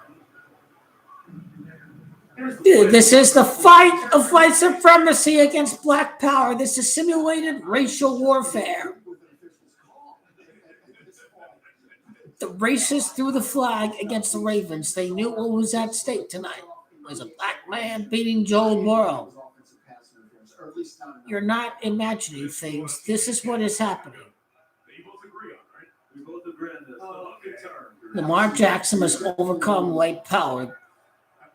There's no Patrick Mahomes to overcome white power. Lamar Jackson's what's left.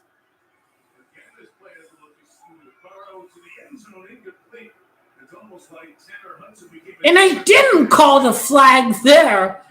After that flag, I thought they could have called something there.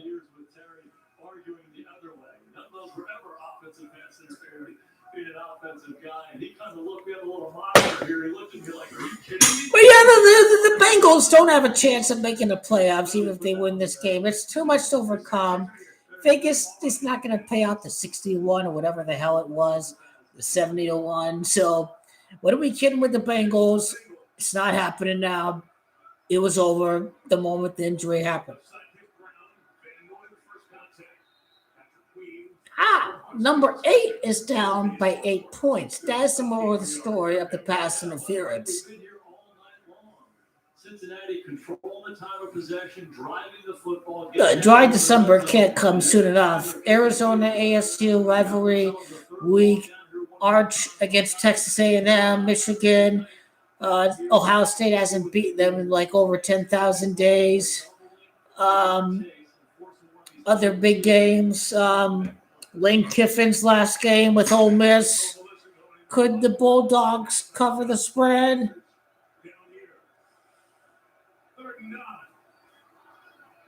Burrow out to his right to the end zone. One hand running by Hudson for the touchdown. The Bengals on the spread was the lock call of the night.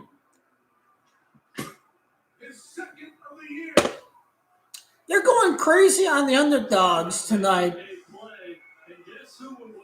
They're going crazy on the underdogs. Going cray-cray on the underdogs. Watch the front end of that route. We showed the end to see if he made the catch. Watch the contact here with Hamilton as he tries to get away. John Harbaugh was yelling about that. Looks pretty cool. I hear some screaming from a sideline. And the Cincinnati Bengals They said, just get Joe Burrow back. Hey, 19-7, 19-7.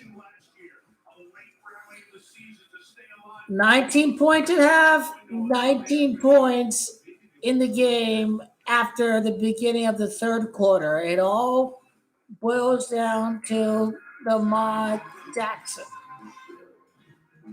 In 2010, Amex founded Small Business Saturday, which has since helped generate over $220 billion in Packers to win the NFC. It's looking great, by the way.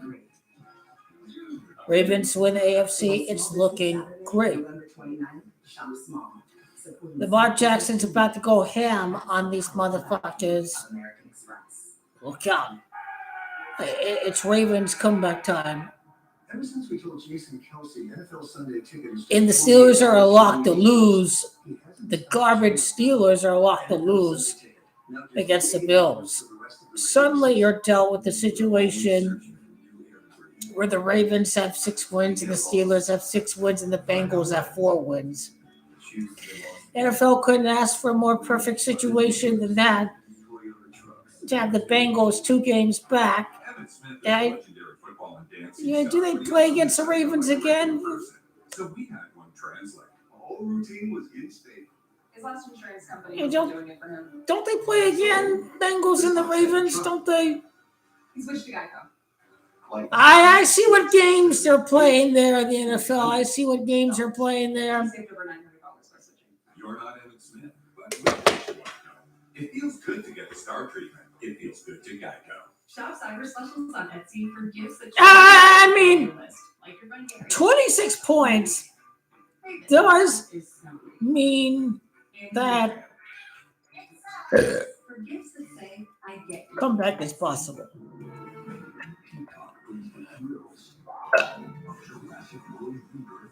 Lamar Jackson's record on Thursdays. What do we get? What do we get? Bungles are just bungo losers, and Ravens get the ball back. They score. Bungles choke. Ravens get the ball back. They score. And by American Express, Saturday, November 29th, is Small Business Saturday. Shop small. All right, everybody needs a little sweet here at the end of Thanksgiving. Lamar Jackson's career splits. Serving up ice cream, some locally sourced desserts. Kids are enjoying it since 2011. Hope you're enjoying a little dessert. Folks have nodded off on the couch. You can sneak to the refrigerator, grab a little extra piece of pie. You relaxing and enjoying the end of what has been a good football day, and this story. Oh yeah, Lakers are locked to win the NBA. Where's my Laker beanie? It's over there on the living room table right in front. I just want to see how the Ravens do this drive. This game is meaningless. It's not a must-win game for the Ravens. A must-win game, I think, would be next week against the Squealers. Squealers may be in third place if the Bengals win tonight. They may find themselves in third behind a team without Joe Burrow for much of the season. But when are they going to fire Mike Tomlin? And already the Ravens are beyond the 50. I mean, scripted comeback is on.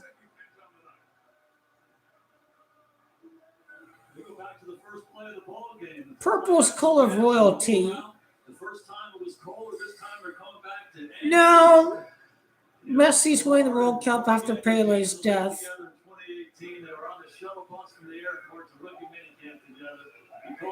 Zero chance of it happening. Sorry. They only wanted him to finish above 500 when he retires. They only wanted him to be over 500 in the regular season. They didn't script anything for the Rams to win the Super Bowl. All they did was script Stafford's record to be over 500. Guys are fool's gold all the way through. You guys are fully cooked. It's over for the Rams. Facts. Yes, Yamal's family's from Morocco. Morocco's one of the hosts Same thing with Spain. Spain are going to win as a host. Yamal's father or mother's from Morocco. Morocco's one of the hosts. Spain is winning in 2030. Already rigged it for Spain. They already will have won in 2030. Ah, you're gay. You're a bandwagon fag from LA. I know how you little sports teams are. You guys are fair weather fags. All you do is quit and go to the speech. You guys are faggot ass sports fans. I know everything about LA fans.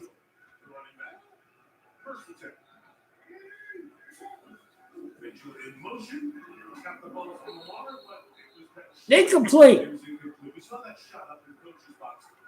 Great question. Great question. If Zizou goes to France before then, they have a chance. If Zizou coaches France, if he goes to France, I think the cycle is ended with the Champs. I think Zizou is going to be manager of France very soon. They may have. Mbappe could win the Euro in addition to the World Cup. Maybe France if they have Zizou. Hype up their chances for the World Cup. So getting him in spread out formations creates that space. We saw that in college at Alabama. We saw it in some cases in Tennessee. And he's here. You run those Mars garbage. You threaten the perimeter of the defense, and now you put 22 right down your throat in the middle in a light box where you don't have enough guys in there. Lamar rushing touchdown. Come on. Come on. Come on. Lamar's a piece of shit.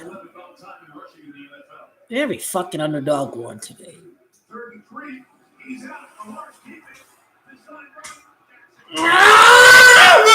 Rushing touchdown. He got a first down.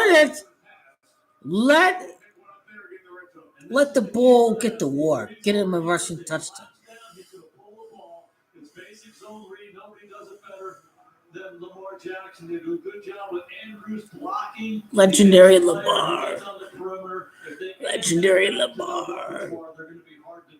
Legendary Lamar.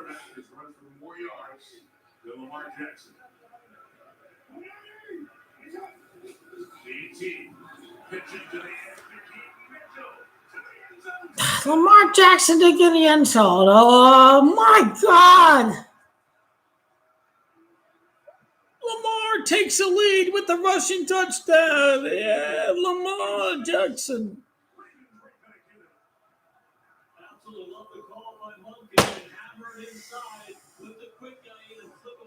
Oh, Mitchell's his name. How can I forget his name? Mitchell.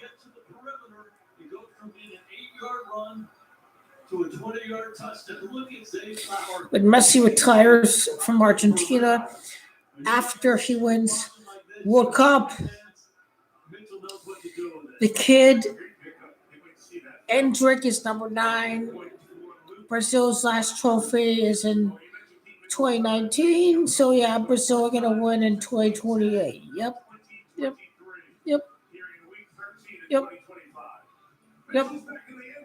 Bearing any surprise. Yep.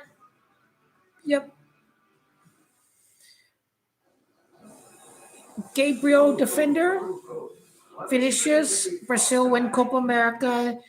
The cycle is complete with Argentina when Messi 2034. South America won the World Cup at Asia at Qatar. Now they win Brazil at Saudi Arabia. 32 million people at the time that the FIFA Congress announced Saudi Arabia was hosting 2034 World Cup. Ronaldo Nazario. Ronaldo equals 34. Brazil win 2034. Brazil equals 32. There are 32 million people in Saudi Arabia. Brazil not winning anything for the next 2 World Cups, 2026 and 2030. Brazil are going to win. I'm going to bet on Brazil in 2034. And no chance my Italian win during the next 3 World Cups. 0. 0. Forza Juve! Forza Juve! Conceição! I need a real Italian striker for Juventus. I need a real good Italian defender. Stop letting these players go to Inter and Milan. Stop it. The Italian team is garbage because they have Inter, little murder piece of shit fucking players. Enough fucking Inter players on this national team. Tutto Calcio. Maybe I need to tune into it. I watch IFTV, Italian football TV, right? Anto and Mike and, fake Juventino, whatever, fucking Marco and his little garbage. Haha, fuck you. Inter lost the final last year. Fuck you, Marco. Okay. Quite frankly, fucking Marco. Okay, Inter lost. Haha. I need to watch. I really need to watch. This team's been sucking life out of everybody.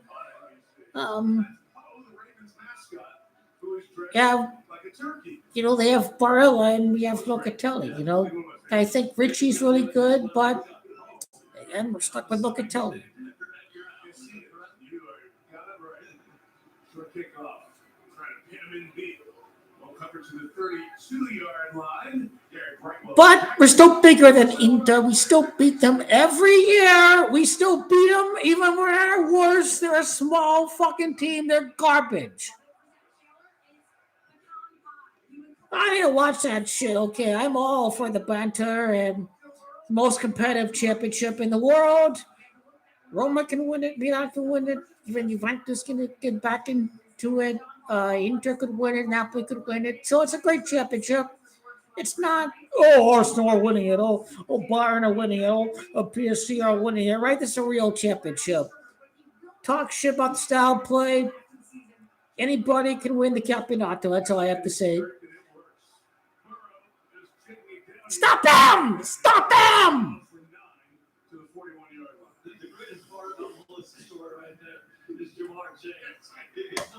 Stop him! Bengals kick field goal. Ravens get touchdown. Ravens go for 2, 22-22. Like the Ravens' 22nd win in the playoffs if they win the Super Bowl.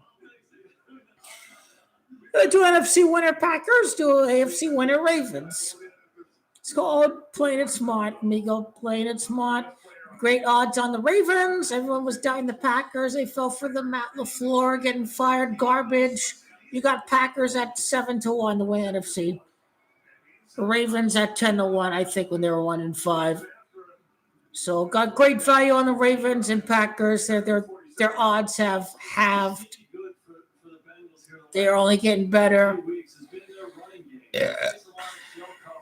Two deep safeties and the numbers you want in the running game, and they've been effective. Both with Peter and with Chase Brown, and it just kind of quiets this Ravens defense. I will check it out. I will. I'll screenshot it so I don't forget the name of the. I'm going to tune into it. I'm going to watch Roma, Napoli. I'm going to tune into it. I'm going to watch Milan Lazio. I'll tune into the podcast. Incomplete! Incomplete! Cincinnati team as the target for first touchdown out. Zach Taylor said great things about him. This is must-win territory. We can't lose it. You can't draw against Cagliari. Cannot draw. No. Cannot draw. You have to win. You can't draw this week. They needed 1 goal in the second half against Firenze. You have to score. You have to do it. You have to grow up and be a man when you play for Juventus.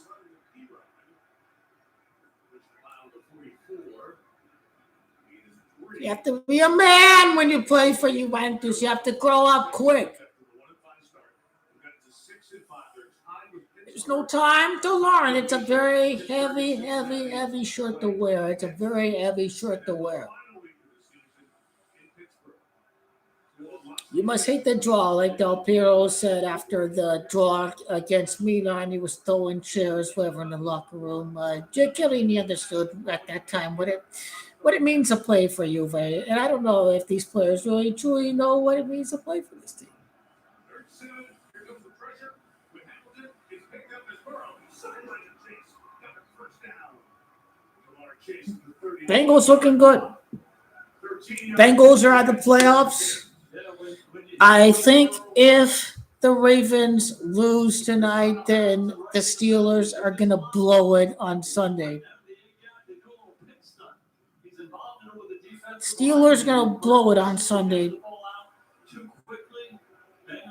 If Ravens lose, they will blow the game on Sunday.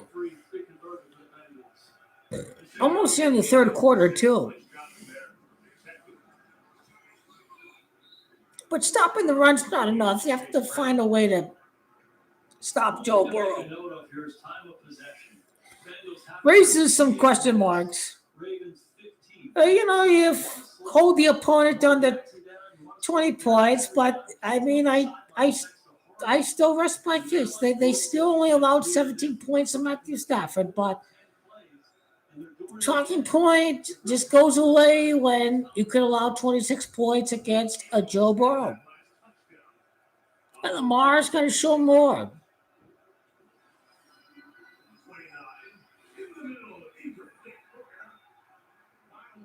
I mean, secondary's contested balls pretty good for the Ravens. I'll give the secondary that they're contesting balls. They're challenging Joe Burrow a bit right there. Lamar Jackson with the 75 wins in regular season. Cincinnati Bengals 75. It's 5-3 quarterback record. 6-3 does equal Aaron Rodgers in gematria. So you can't count out the Ravens just yet. But a 3rd and 9 at the 28.5 yard line.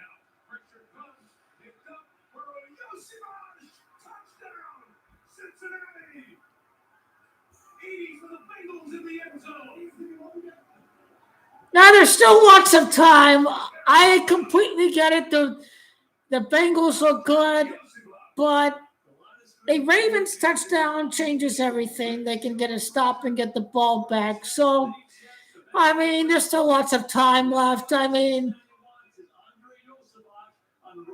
no team executed the comeback. The Cowboys don't count. They were up at halftime, right? But no team has executed a comeback today. No team has executed a true comeback, losing in the second half and coming back to win. No team has executed a true comeback, and that's what Lamar Jackson has to do. 40 points, Ravens 40, 26 points, Bengals. Comeback is 26. So that's kind of what I'm looking at. Is a true comeback when you're losing at half or down in the second half. I mean, Cowboys were only down in the first quarter, right? But they quickly took the lead, whatever. They weren't truly down during the second half. So, Tom Brady, number 12. Lamar Jackson, down 12. What does Lamar Jackson have in store? Maybe next year, Mr. Green. This is why I just say fuck with the Super Bowl winner. You'll get one of the two conferences right. In the Packers, they're going to be in the Super Bowl. They're going to shame Jerry Jones one way or the other. They're going to be in the Super Bowl, play for the chance for the title. LaFleur playing for the Golden Boy franchise of football since 2018. He's going to play in his first Super Bowl as a coach. And whatever happens, win or lose, Packers will be in the Super Bowl. They're the same Jerry Jones.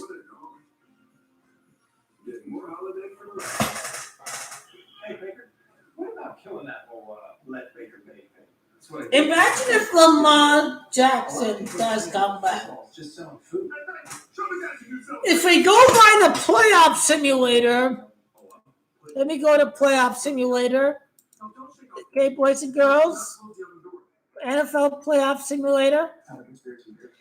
ESPN has, it's not called playoff simulator, it's called playoff machine.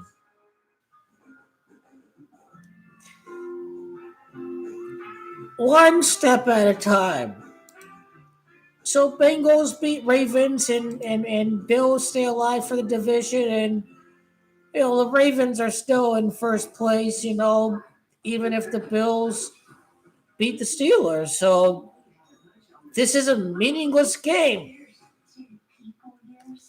This game is 100% meaningless in every way imaginable. Because the Ravens are still in first place. Ravens lose, but it's a slow capitulation. Ravens are still in first place. I am going to throw the Steelers like they ain't no tomorrow. Everything happens in a whim in the NFL. Ravens may lose. You don't understand computations. And Steelers lose. And how are the Ravens in first place? Oh, the real crowd after Sunday. And then now the Queefs are finished for good. They're just playing games with everybody. They're playing games with everybody. How the hell can the Ravens be minus 400 with Joe Burrow and Jamar Chase? Does that make any sense to anybody? It sure as hell doesn't make sense to me. I knew to do the Bengals plus 6.5. You should have done that in the first quarter.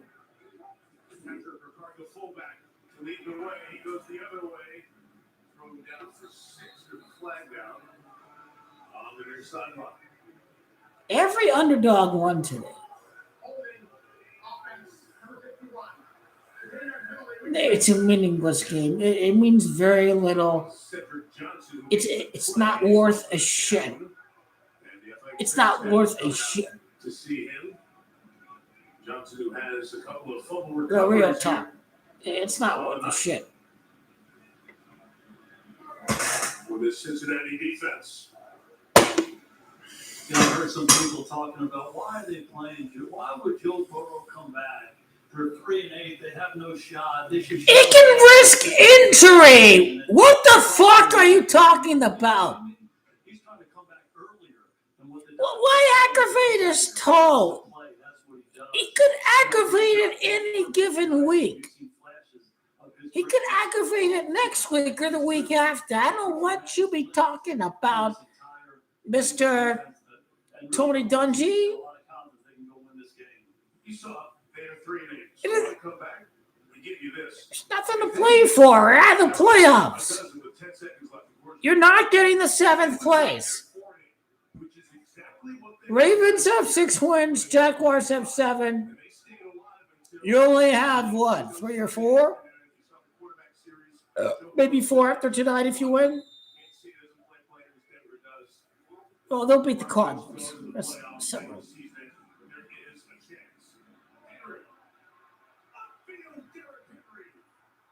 No one wants to tackle. They're not even trying to tackle him. Like he's in the 30-yard line. They're not even trying to tackle Derrick Henry. And it just sets up the crowd. We're making noise in the 4th quarter. Ravens score a touchdown. They get the ball back. Setting up the stage for Lamar Jackson to get the rushing touchdown to take the lead. We know it was happening. We know it was happening. They're setting the stage.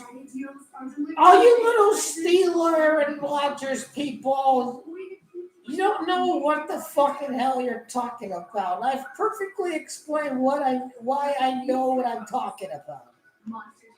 You'll still be in 2nd place even after Sunday, even if the Ravens lose this game. It's like, do you know how to do computations? Deals end Saturday. Hey, Jalen, what's harder, picking plays or picking out? Sometimes it's good to be a lucky bastard. Okay, you play in a weak ass division, time to take advantage of it. When you are a team of the magnitude of the talent that is the Baltimore Ravens, sure as hell, TJ Watt can get a strip, fumble, touchdown, and you little garbage pieces of shit still find a way to lose that game with Chicago. I mean, Pittsburgh's Steelers, they're the reason why this is not a must-win game. Because they fucking blew it. He passes his brother. He doesn't feel a defensive touchdown. He still find a way to fuck. You had no legal formation there before the 2-minute warning. You still find a way to fuck it up. You still find a way to fuck it up. Some of you won't know what the hell I'm talking about until the end of Sunday, but this is not a must-win game by any imagination.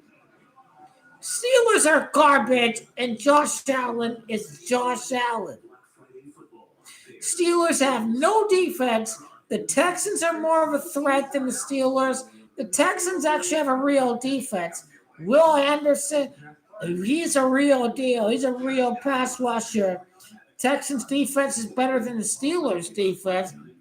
I'm sure CJ Stroud may be healthy to play by Sunday. Surely he's back. It doesn't get any easier for the Kansas City Chiefs, especially if the Texans beat the Colts. They have to play the Houston Texans. They have to play the Broncos and the Chargers again. NFL decided, hey, we're not all up the Chiefs' ass. That's what they decided.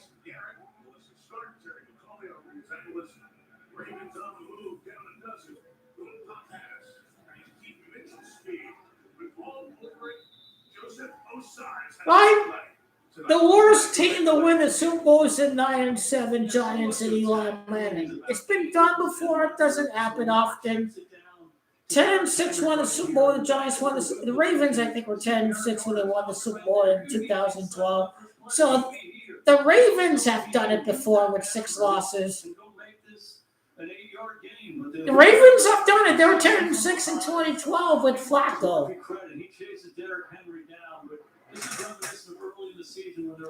I will confirm that. DeAndre Hopkins, my guy on the Cardinals. He choked with Kansas City. He's winning the motherfucking Lombardi on the Ravens and Lamar Jackson and not Patrick Mahomes. I don't give a fuck if the Packers win the Super Bowl. All I give a fuck about is if they win the NFC. I take my percentages very clear. I got him at 7-1 to win the conference. That is pretty damn good to get him to win the conference. When the media started lying and BSing people that Matt LaFleur was going to get fired. He's not getting fired. They had their best game of the season offensively. You had Romeo Doubs scoring. You had Christian Watson scoring. You didn't have to rely on Brandon Jacobs all the way. You're doing it without Kraft, who's out for the season. Really, he could have had another touchdown. If he didn't miss that receiver there on the opening drive, he was kind of off balance, whatever, but still I felt he should have hit him there for the touchdown. He was getting paid most expensive quarterback. I knew they were going to give that game to Jordan Love. Lamar's a piece of dog shit this game. Okay? He's been good, but this game has been a piece of dog shit. Okay? It's freaking harsh calling him a piece of dog shit, but literally, he's been selling this game with the fumbles, so he's been a piece of dog shit this game. Bengals defense is not exactly great, is it? No, it's another rigged game in the NFL. What can you say? Today has been great. still been entertaining. You piece of dog shit. Lamar Jackson is a piece of shit. Go Packers. Go Packers. Fuck this guy. Steelers will find a way to blue. You don't even have Lamar Jackson still being the Colts in the playoffs. Okay, it's all for every underdog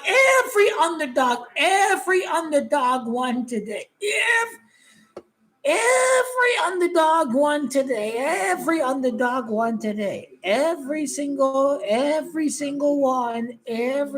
underdog won.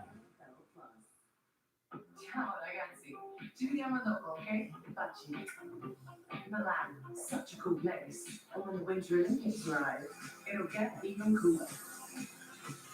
When these incredible women take the world stage, Lmfao, famous. At least Sunday, the favorites will win if all the underdogs win on one day, right? They're not going to continue this on Sunday. They're just going to hurt everybody on Thursday, and Sunday is going to be a recovery day. But I took Bengals on the spread in the first quarter. I had Packers. I had Chiefs. So today hasn't been terrible. It's been mixed.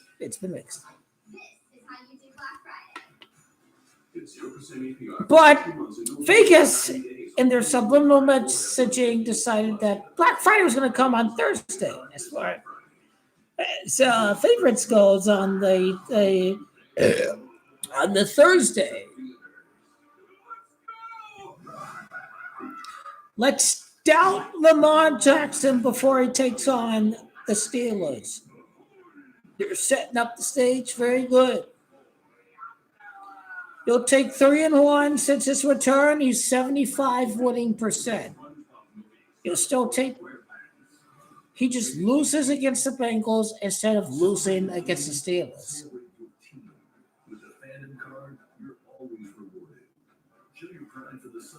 The Ravens are better on the road anyways. They'll be on the road in the AFC Chips game. They went 3-0 on the road when Lamar Jackson came back. They're worse. They're worse at home. Every time they won the AFC title, it was on the road at Oakland in New England. Don't beat the Colts at Indianapolis. They will.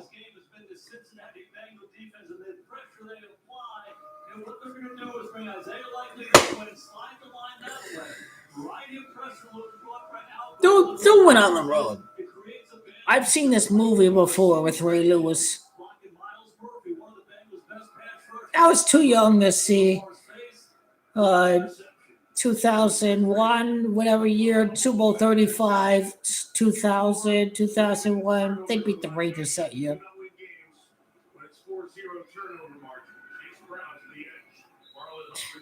It's just worth. The Bengals are still out of the playoff. Cowboys are still out of the playoff. What does it matter? Cardinals pass them in the draft order. I guess this means something. I don't give a fuck. If Baker doesn't play on Sunday, we're going to find a way to fuck the draft position. I won't be surprised if Baker's not playing.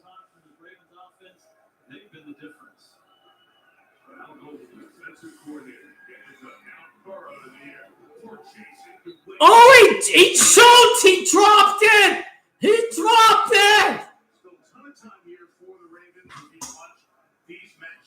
Lamar's a piece of dog shit! What happened to this guy? 51 touchdowns, 5 interceptions. You know better with Lamar Jackson. Worthless. Worthless piece of garbage.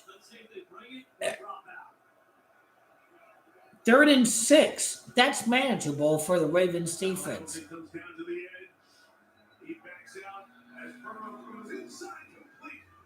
You guys suck. Go, Pack, go. You guys are worthless. The Chiefs are out of the playoffs. and you are bottle jobs. Okay. I've explained the situation perfectly. This game means very little. I don't care. You shouldn't care. I shouldn't care either. 13-point game, I guess.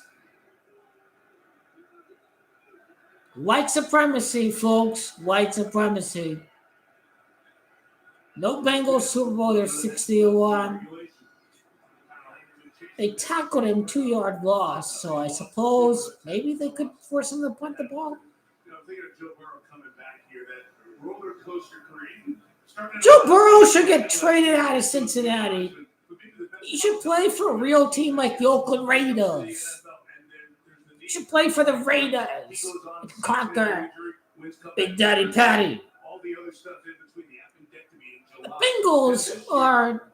Carson Palmer knew what he was doing. He won a playoff game with Arizona. The Bengals are a joke. So we've seen Joe Burrow for seasons, and we're seeing it tonight. Come back from injury and come back and deliver. Jamar Chase, one shot of the first down at the 30. Lamar Jackson's just a piece of dog crap. He's got to carry the team on his shoulder. He's a piece of dog crap. That's what he is. Is well known, but they've had to deal with his injuries in this organization since he's shown up. But when he's healthy, he's as good as anybody. And he's certainly maybe the Packers will win the Super Bowl this year. I don't care. I had the Packers on the NFC, the Ravens on the AFC. I don't care. 2 second timeout here, looking down to 1. As this timeout is taken, 10-14 left in regulation. Bengals up a dozen. They've got 3rd and 2 coming up. Racist NFL. Lamar is too inferior in their eyes, and he must lose against almighty white quarterback. I know how you racists work. You're racist white owners. You're for pro status quo. Status quo is bad. Power must return to the people instead of the corporations. You all must be defeated. When you give AI all the advantages, will you even allow universal basic income? That's basically what Andrew Yang advocated for in 2020. He's well ahead of his time, Andrew Yang. We are going to need UBI in order for businesses to still receive money from people spending on their services and products. UBI is not free money. It's about sustaining the economy. That's what it's about. You do right-wing conservatives take it seriously? Or are they full of jargon once again? That's free money, man, getting handouts from the government. How can you leave people unemployed without having money to spend and money going to businesses and how can you how is that supposed to work? Yeah, Andrew Yang was ahead of his time. He surely was ahead of his time. We're going to need UBI. It's not free money. It's about sustaining economic development. That's what it's about.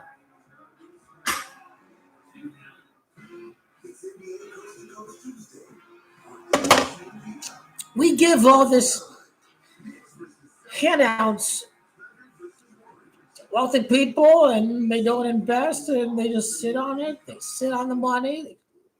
They sit on the stock market. They don't put it back in the economy. You see, it's got to go to the people. They got to ultimately put it back into the economy. Zach Taylor said that his comeback ahead of the timetable only confirmed everything I've known about this guy. This game, this Thursday, doesn't mean fuck all. It is meaningless. It is all fugazi. 4th down. Can the Bengals hit the field goal? Or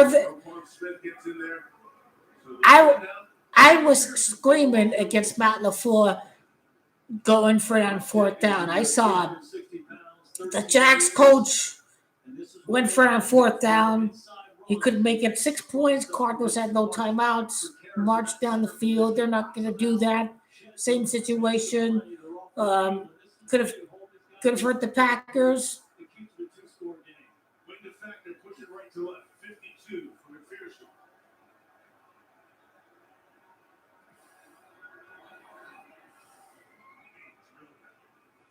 Absolutely drilled it. Evan McPherson has been super sharp this year. He's only missed 3 field goals, a couple of them were really long. Lamar is a piece of dog crap. 1 for 52, but Cincinnati up 15 in Baltimore.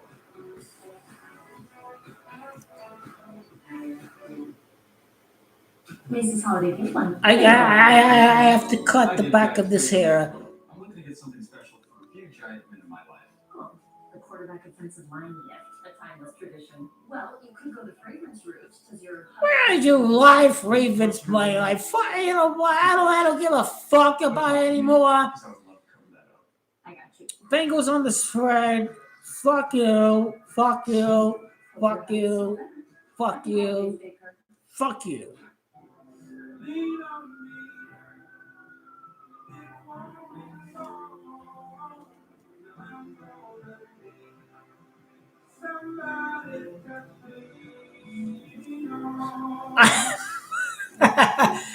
Like a relentless lead. I'm here for a hate stream on Sunday.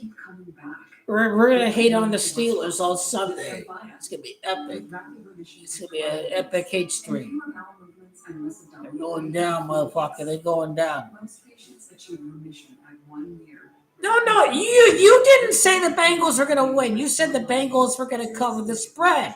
You didn't say the Bengals were gonna win. I don't take bullshit. I take it's gonna be a close game. That's what you said. You didn't say Bengals are gonna win.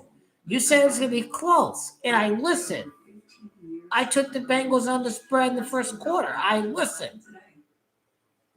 You did not say the Bengals are gonna win. Let's be clear about that. Let's cut straight to the chase right there. Bengals were gonna cover, and you were right. You were right, and I listened. I listened correctly. I did.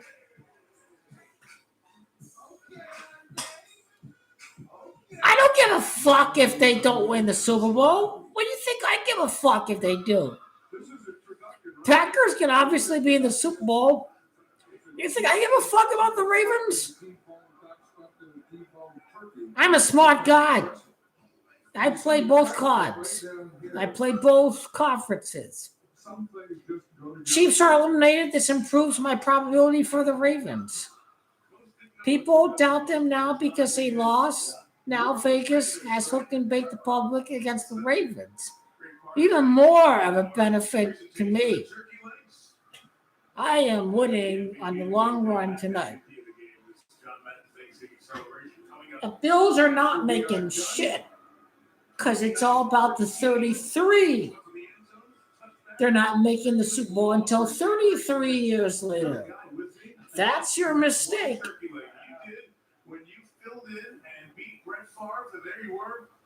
Nah, this native team bullshit is garbage. There's no native team with the Eagles. Jalen Hurts won with the Eagles. There goes his little native team garbage. He's going to be on a native team. Jalen Hurts wasn't on a native team. Why was he on a native team? It went from native team to American symbol. They're not on a native team. Thrown out the window completely. It went from native team to they're an American symbol. They're not a native team, are they?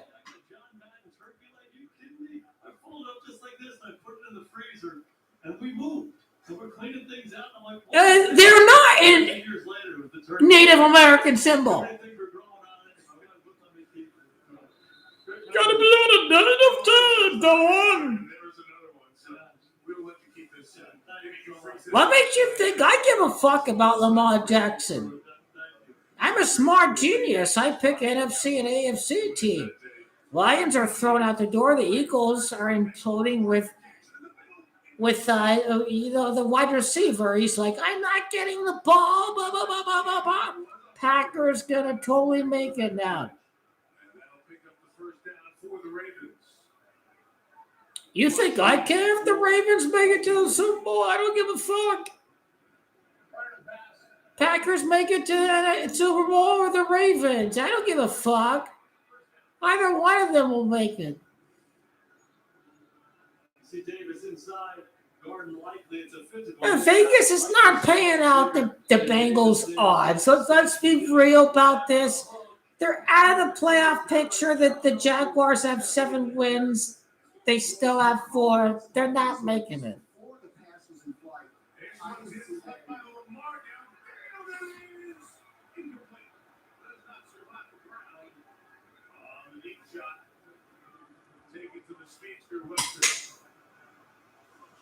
It will not be the Bills. That's right. They can't make the Super Bowl until 33 years later, and the Chiefs are cooked. They don't like small markets. So Colts, Packers, that gets thrown out the window. It ain't happening. They have Lamar Jackson against the Packers. Jackson has all the Packers gematria.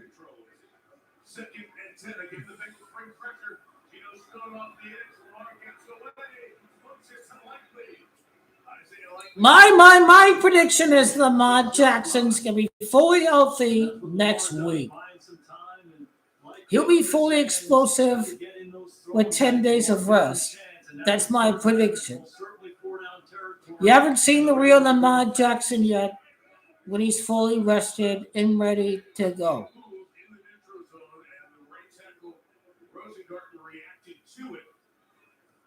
Should have caught him in the neutral zone. This should be encroachment to first down, at least to the naked eye.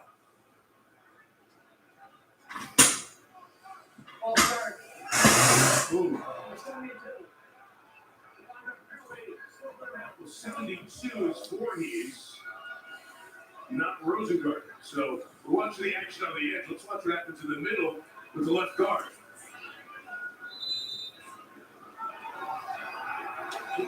After this result, Bills are going to nail the money line on Sunday. 3rd and 9 now. This is 4-down territory. Any yards are good yards. And it's a blitz again. The throw is high and incomplete. Look at these squealer fans. Look at them. Very, very little do they know about scenarios. And Lamar Jackson had nobody he could find open. And I love the combination. This is a company game is what this is. It's a company result. This time he shows it and brings everybody. They're one short. Geno Stone's going to hit Lamar. Has to get the ball out and simply misses the throw. And Well, see how Lamar Jackson does on this 4th down. They fuck over the black man. They give the white guy the win again. 4th and 8. Again, the pressure comes. Jackson in the middle, knocked down. And incomplete. Josh Newton that time. Black guy has had too much wins against Whitey Joe Burrow. And just about halfway through the 4th quarter, Cincinnati, 3-8 Cincinnati, has a 15-point lead and the ball. Lamar, I know. Stop your little fake ass, little acting you're doing there. You're being a very good actor. You're still gonna win the division. You are kidding nobody. Helping her track her spending and lower money. Together. Do the Ravens play the Bengals again? That's the power of Jets. If I without checking it, I think they probably do play the Bengals again. Oh, no wonder why they're losing. They play the Bengals again on December 14th. Oh, that's right. They're playing them 2 weeks from now. 2 weeks from now. 2 weeks from now. The Bengals will be a game outside the division where Lamar Jackson's going to kill the love.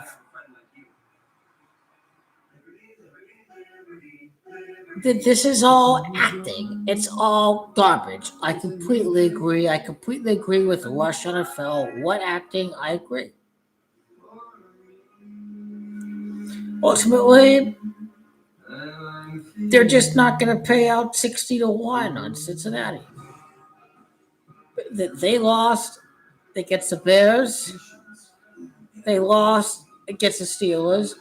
Ultimately, this means they have already missed the playoffs. It's too much to overcome.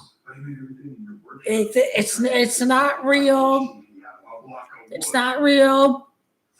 Every underdog, the underdog has won every game on Thanksgiving. To put it bluntly, which will mean that the positive side is that maybe the favorites all win on Sunday. Recuperate that coin. Falcons are back in the NFC South. That's a positive, right? They're back in the NFC South if they win. And we look at some of these games on Sunday. Let's just ignore Fugazi Thursday. But I do think underdog wins on Sunday. I'm backing the Texans.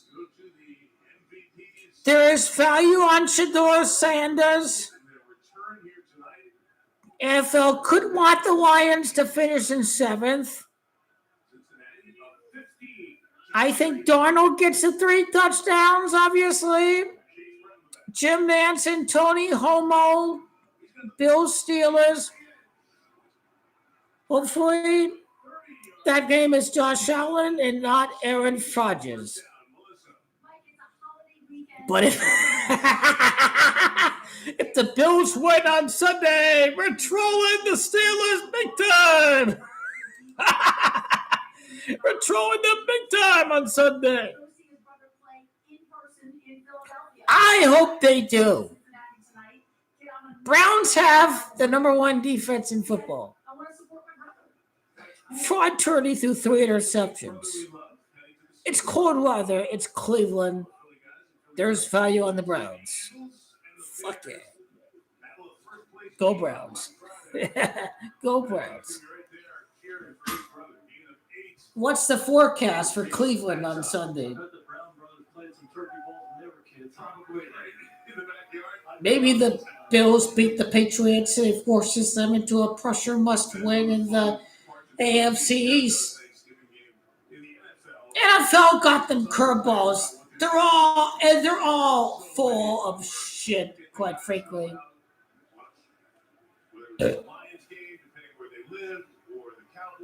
Rush, you seem to really switch angles there. I got to look at 2012 and see how the Ravens did down the stretch in November, December.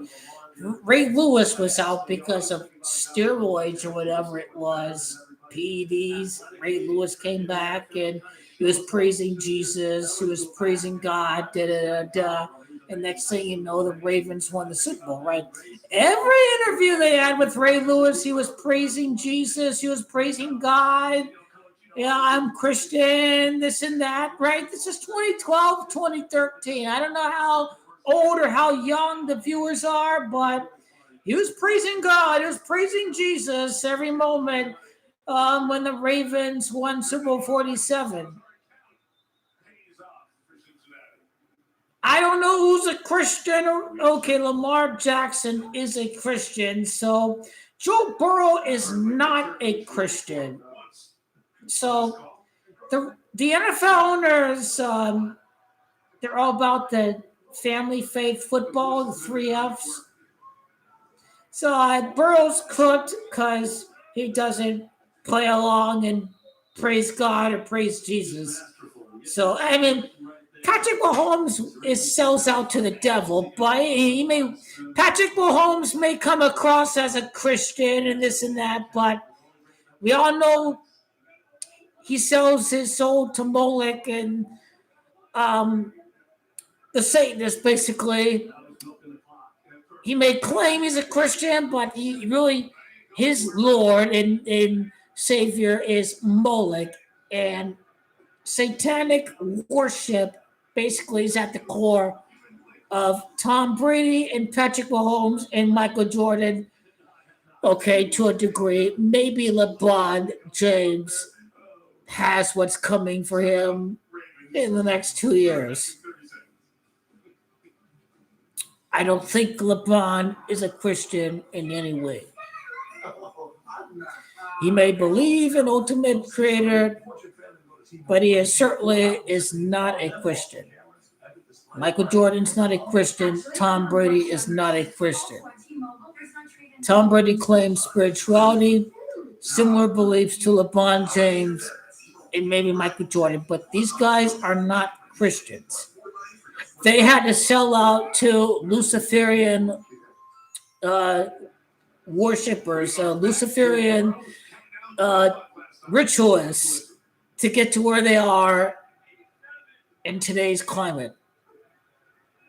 NFL may like Christian quarterback to win the Super Bowl, but you have to be a Moloch worshiper to be able to get the 6 rings, whatever. So Kermit the Frog he may claim to be Christian, but he is not a Christian.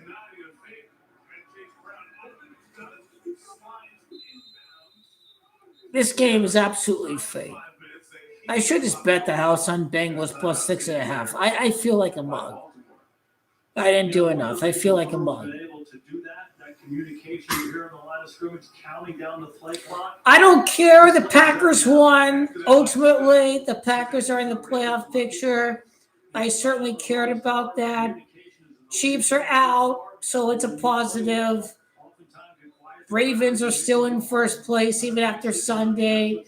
Yeah, you little Kansas City Queefs, little flackets coming on here, seeing the Bengals game. And you thought you had something to cheer for. Now, very little do you know that when the Steelers lose on Sunday, the Ravens are still in first place. And I would worry about the Broncos and the Chargers and who else do you play? My Cardinals fuck things up for you guys. They helped the Jaguars win. They haven't had a tiebreak over you guys. You've lost against the Broncos. You've lost against the Chargers. You guys are out of the playoffs. Lamar Jackson is a bunch of brown shit if he can't get it together. This was not a must-win game. Let's not be over the top. We're not. I'm not being over the top with the Chiefs because I've explained how practical it is, how they have to basically be perfect the rest of the way. The Ravens, they don't have to be perfect. That's the difference. The Ravens are still safe. The Chiefs they have to play the Texans. And now their defense with Will Anderson, if CJ Stroud gets healthy, now their Chiefs are kind of fucked. And now I know the Cowboys had no fucking business winning the game. Any of these 2 games. I get all that. I get all that. Cowboys have no business. The 2 games were rigged. But what does it matter? He's not getting the first round draft pick anyways. You fuck up the draft position, but again, you don't have a first round draft pick. You give yourself false hope. The Lions are going to be playing a meaningful game against the Rams in a couple of weeks. So the Cowboys are a bunch of, I call them bullshitters. They are bullshitters. Oh, for what? Still out of the playoff. You're still out of the playoff picture. You have no more games against the Eagles. You're out of the NFC East. 49ers have easy schedule. They're the 7th seed. It's not a lock that they beat the Browns. I can see Shedeur Sanders beating the 49ers. I do think the Browns cover. I do think there's a lot of excitement in the fourth quarter in that game. But AFC South against NFC West, it's not looking good for the Dallas Cowgirls. NFL wants Parsons to ritualistically humiliate Dallas when the Packers play in the championship. Same thing with the NBA. Ha, fuck you, Oklahoma City, motherfucker. I'm getting my Go LeBron James jersey on Christmas Day. There's a reason why I haven't gotten a LeBron jersey for the last how many years he's been in LA? 7 years? Finite destiny. It's all happening. Very moment when I'm to go to basketball, when he wins the title for the fans with the Lakers. This may very well happen before Messi wins the World Cup. I'm going to be called the GOAT in 2026. It's basically what's going to happen. It's still 15. Lamar is a piece of garbage. This game is fake. Why did I do the money line bet at halftime? Oh my God. I don't give a fuck. I really don't. I don't care. Lamar's a piece of dog shit. Am I being cruel? Am I being too harsh? At least my bonus hits next week. In motion, Andrews sets the franchise record for most catches. NFL is so fake. Fourth down coming up. You got to go forward here. It's not easy to predict games. It seemed like it was easy to predict the Packers in the morning. I don't know what the Chiefs have done to people. It seemed like, push it to the very last week with the Chiefs, but it seems like NFL don't care about that with Kansas City this year, I swear.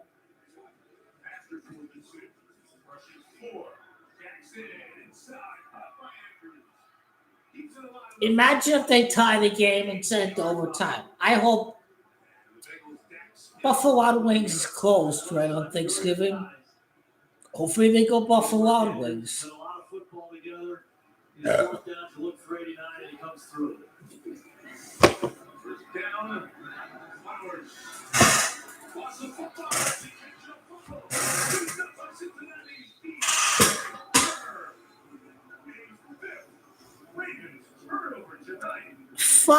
They sold the game to Vegas, didn't they? Do you guys think they sold the game to Vegas? One of the fumbles, Lamar just lets it go. These men, they sold. This team sold the game to Vegas. They sold the game to Vegas. Again, and let me just mute the TV. The TV doesn't even need to be a mute. What makes you think I give a fuck if the Ravens make it to the Super Bowl? The only thing I give a fuck about is either one of them to make the Super Bowl. It could be only the Ravens. It could be only the Packers. I don't care about the Ravens. All I care about is either Packers win NFC or Ravens win AFC. Because I am smart. Because you must play the percentages. Why bet the Super Bowl when you can just win on the NFC? I don't care if it's a lower payout. It's about winning at the end of the day. Super Bowl should be added on bonus. Ravens win the AFC? Great. Fantastic. Super Bowl is still going to be played 32 days after the 32nd draft pick Lamar Jackson's birthday. You think Lamar Jackson is out of this? This game was BS. It's about to keep the garbage Steelers playoff hopes alive. That team is a bunch of fucking piss. And now, the whole 27 years of age thing with Favre and Starr and Rodgers. Today is the 27th day of the month.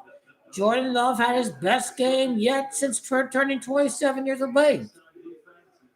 5 times the Packers have won exactly with 27 points.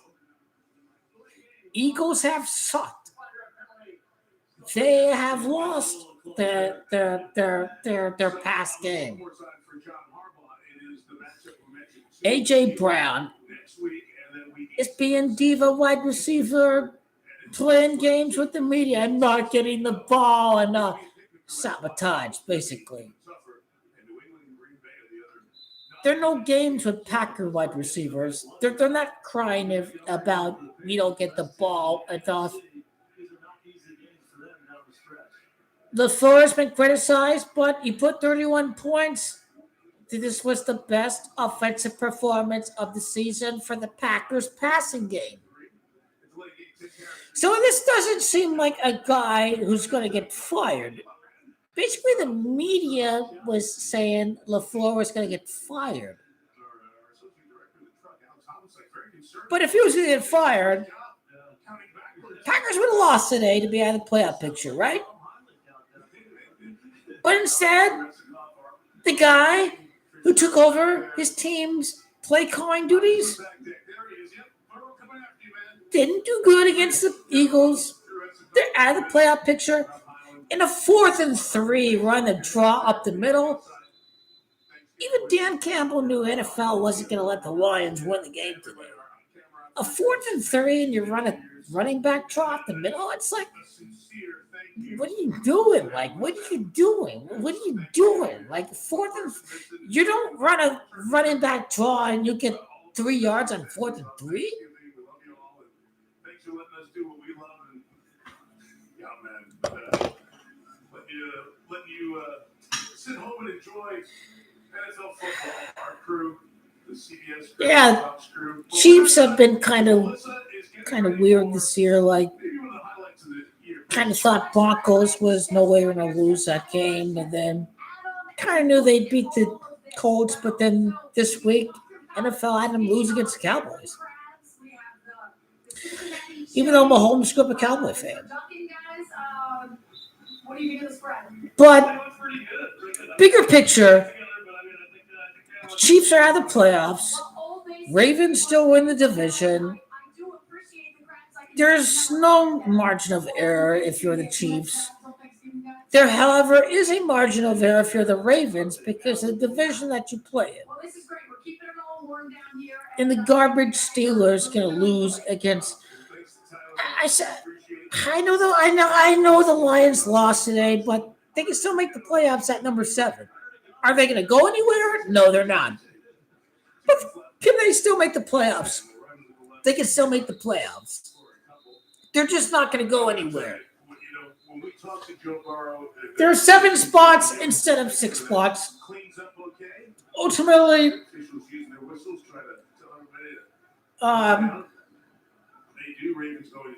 well, Jason, when we talk to Joe Burrow, Lions are going to have playoff implications against Matthew Stafford. Does Matthew Stafford tank the game against the Lions so the Lions stay alive? I think the Lions do beat the Rams. They lost twice against Green Bay, but they did have a chance to beat the Eagles.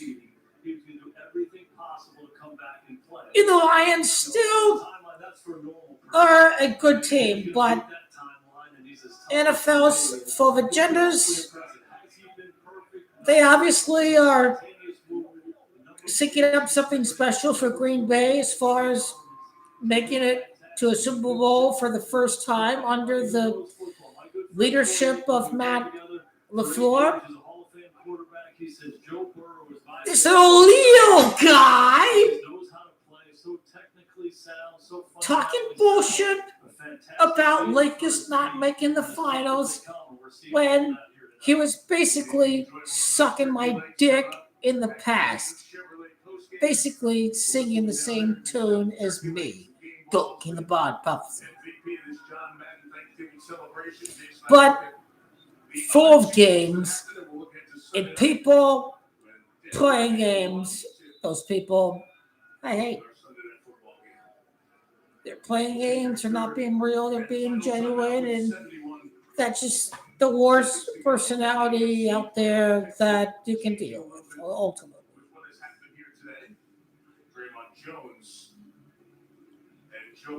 Oh, white supremacist ritual this game. I should have seen it coming. But, you know, as we say, the war is not over, but the battle was lost. So let's pay very close attention to Sunday's games. Falcons should beat the Jets. There's great value. Browns defense could cause problems for Brock Purdy. There is moments of opportunity this Sunday for all of us to keep it together and keep it together for the 10 days after Thanksgiving, and you know, keep your current bet pool. Keep it for the following week. I think the plan was to slaughter the public on Thanksgiving like they are the turkeys, but Sunday comes a little easier for the public. I mean, you don't want people to stop betting after Sunday. The worst thing that can happen for bookmakers when people stop betting week to week. So favorites certainly gonna come by easily during the next week. You know, I as far as how I performed today, it's a little bit mixed. Like the morning went perfect. Packers won. Watson scored a touchdown. Love got 200 yards. He got at least 2 touchdowns. And I think the main mistake I made for the afternoon with the Chiefs was that don't parlay Kelsey to score and the Chiefs to win. Just get Kelsey score a touchdown. Don't even bother with parlaying the Chiefs to win straight up. Just get the touchdown score. And I think, quite frankly, that was the main mistake, I think, with the Chiefs game. Is just don't mess with the parlay, the money line with the touchdown score. So, and I did right with Bengals plus 6.5, but Ravens money line at halftime.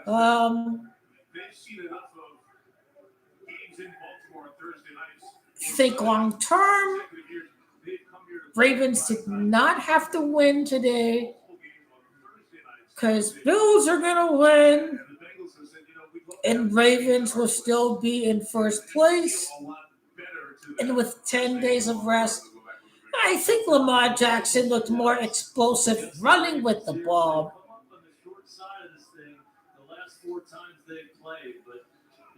But he obviously must rest up and get healthier to begin the month of December.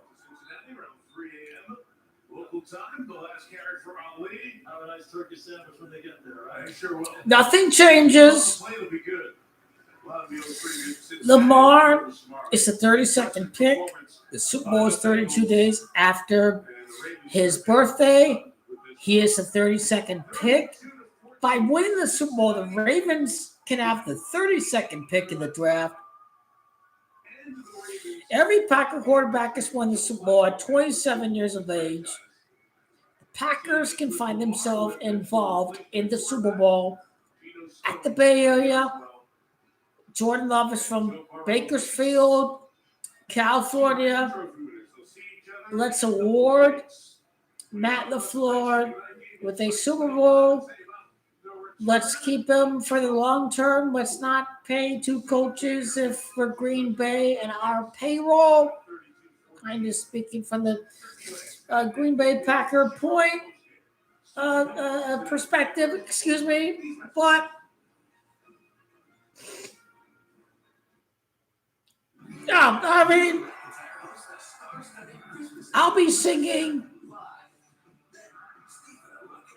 I'll be here throwing the squealers on Sunday. Just as you thought the Ravens are at the playoffs today, it's not even close. Not even close.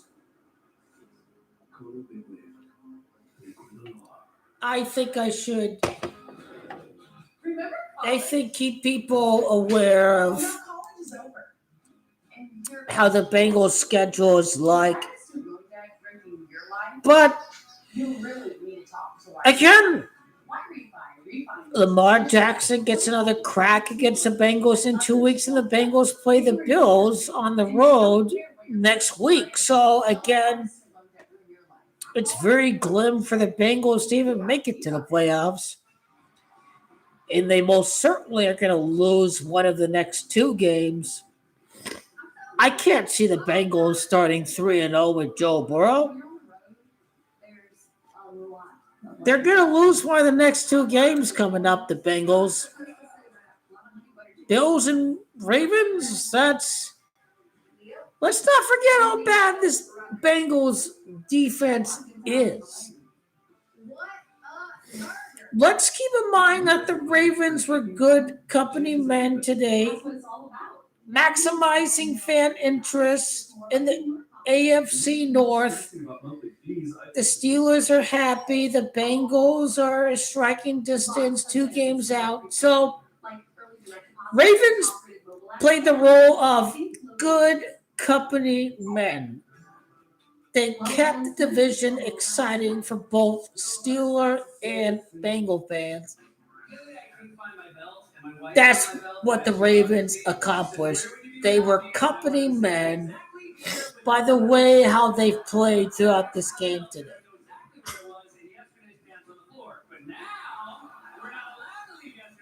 Today has been rather brutal for anybody placing wagers on the favorite. 3 underdogs have won on Thanksgiving. How does this impact the Eagles-Bears game on Black Friday? I think Caleb Williams has a bad rep because he likes to paint the fingernails. So even though the Bears have done well, it's like I don't think people are really betting on Caleb Williams and taking him seriously, although I did bet on them against the Bengals. And I'm glad they beat the Bengals. 3 wins and beat this team when so much is at stake for the Ravens right now. It just completely shocked me. And the I don't see how it's a good thing to have 4 straight underdogs win, quite frankly. Burrow gives them a shot in the arm. Chase is an elite player, but you said it was a team effort. If the Bears lose, the Packers are simply in first place. We mentioned players of the game for this one. This could mean the Packers lose the first game to the Bears, but